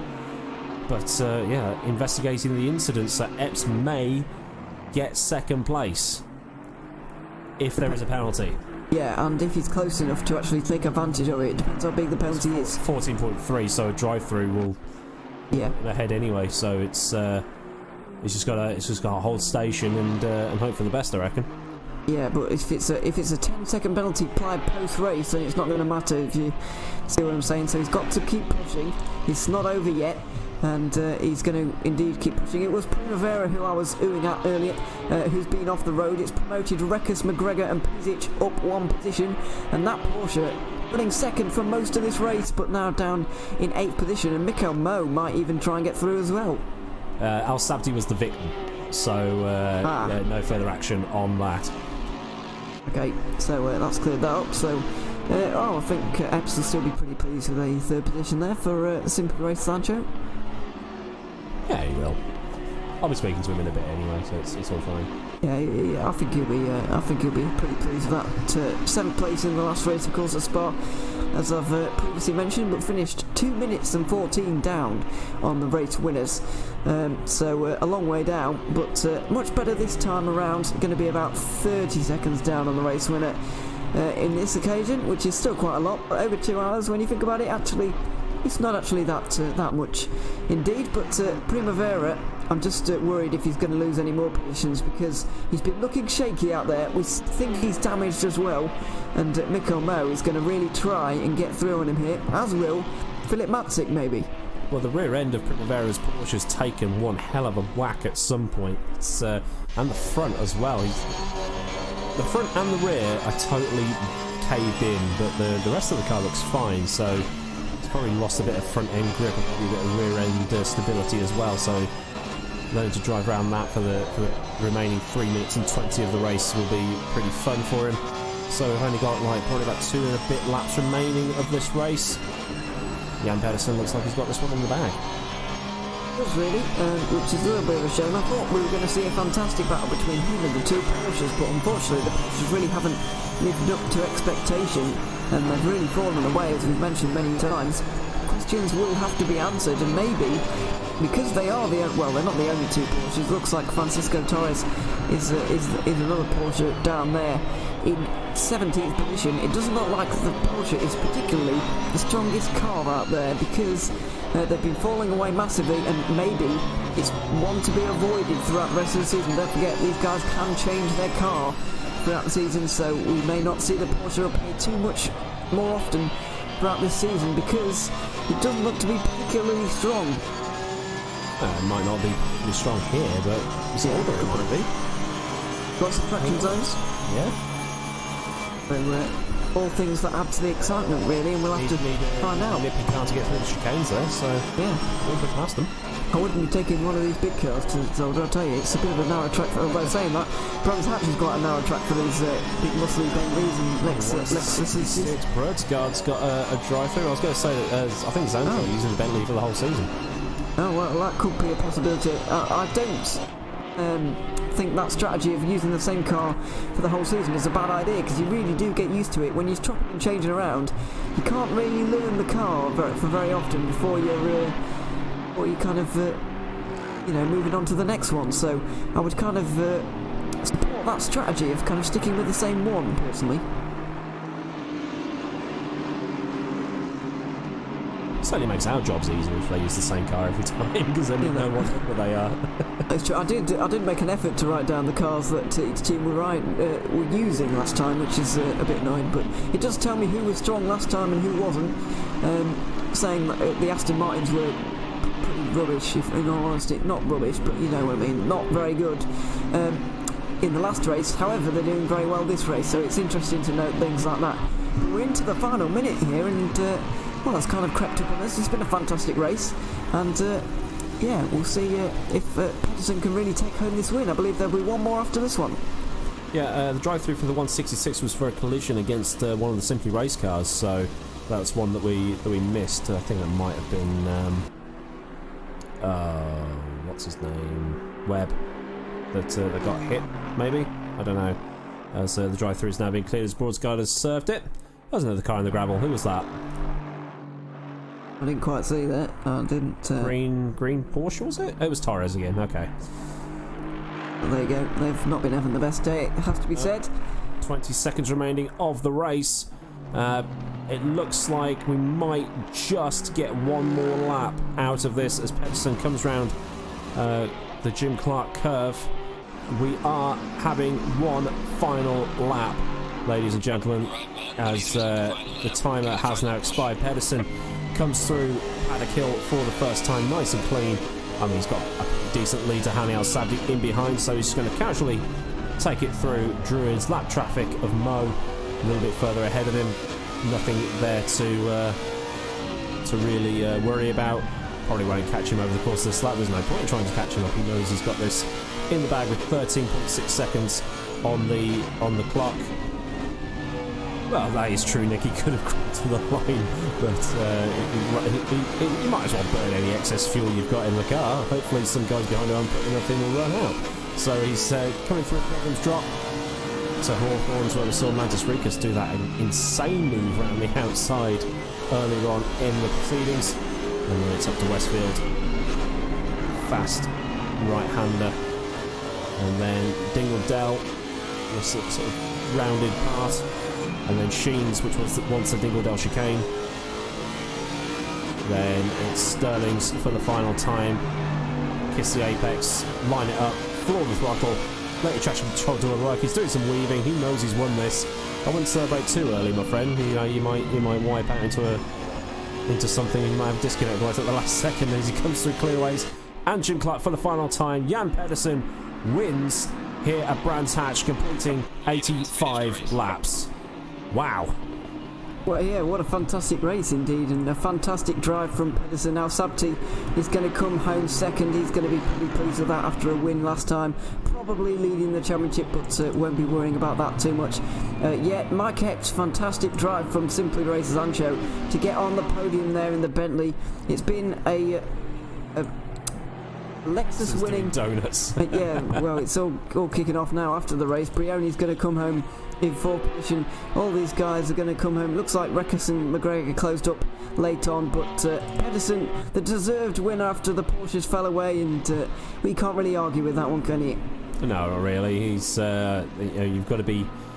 Well, yeah, to finish first, you've got to finish, and they just did it. They pulled some sort of tactical masterstroke to jump into the lead after the pit stops, because those two Porsches were running away with it, and Epps out of nowhere was in fifth, then he was in fourth, then he was in third. So a great ending for Sancho right there. Yeah, and an interesting thing to note is that 9 cars finished on the lead lap in this particular race. It's interesting because last week we only had 7, and Spa is an eminently longer circuit than Brands Hatch, so that is interesting that we've seen so many people actually on the lead lap here. But well, it's interesting to me anyway. But there you go. So Pedersen wins it, Avsabti second, Epps third, Brioni fourth, Reckes fifth, McGregor sixth, Pisic seventh, Primavera in 8th position, Mikel Mo in 9th, and Philip Matzik is your top 10, and well, everybody did a great job today, I have to say. It's been a very entertaining race, lots of battling going on, all sorts kind of happening, and it's been very entertaining to watch indeed, and very clean as well, which is something I was fearing before this race, is that it might not be very clean at all, but it actually was for a very narrow circuit. Excuse me, for a very narrow circuit, there was some very clean racing there. And just a quick mention, by the way, to the man behind the stream, Peter Munkholm's been doing some fantastic work behind the scenes, and you won't have heard him this week. Obviously, he helped me out last week, which I'm very thankful for, because I didn't know what on earth was happening. So he was guiding me through that, and he's been guiding you all through the stream throughout today. So thank you to him. It's been fantastic having everyone along, and yeah, I've thoroughly enjoyed this race actually. Yeah, I hope Jan Pedersen's result was staying, because the game's just disqualified him for those donuts. But I don't think there's much else to say other than that we hope to see you again in 2 weeks' time for the race at Zolder. Another 2 hours of hopefully pretty decent racing. So I think all we need to do now is just sign off and thank all of our sponsors that you'll see after we sign off. So from me, Aidan Millward, as well as Ewan O'Leary, thank you very much for watching, and until next time, goodbye.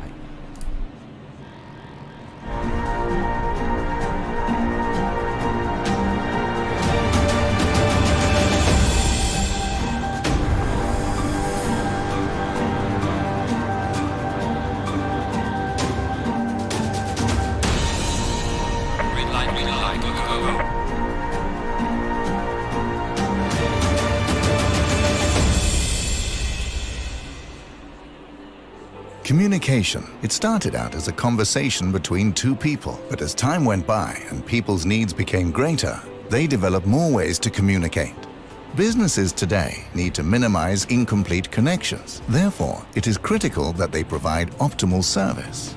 Xilinx desktop, mobile and web applications can process everything from normal calls and callbacks to chats, emails, and social media inquiries. Let Xilinx liberate your business.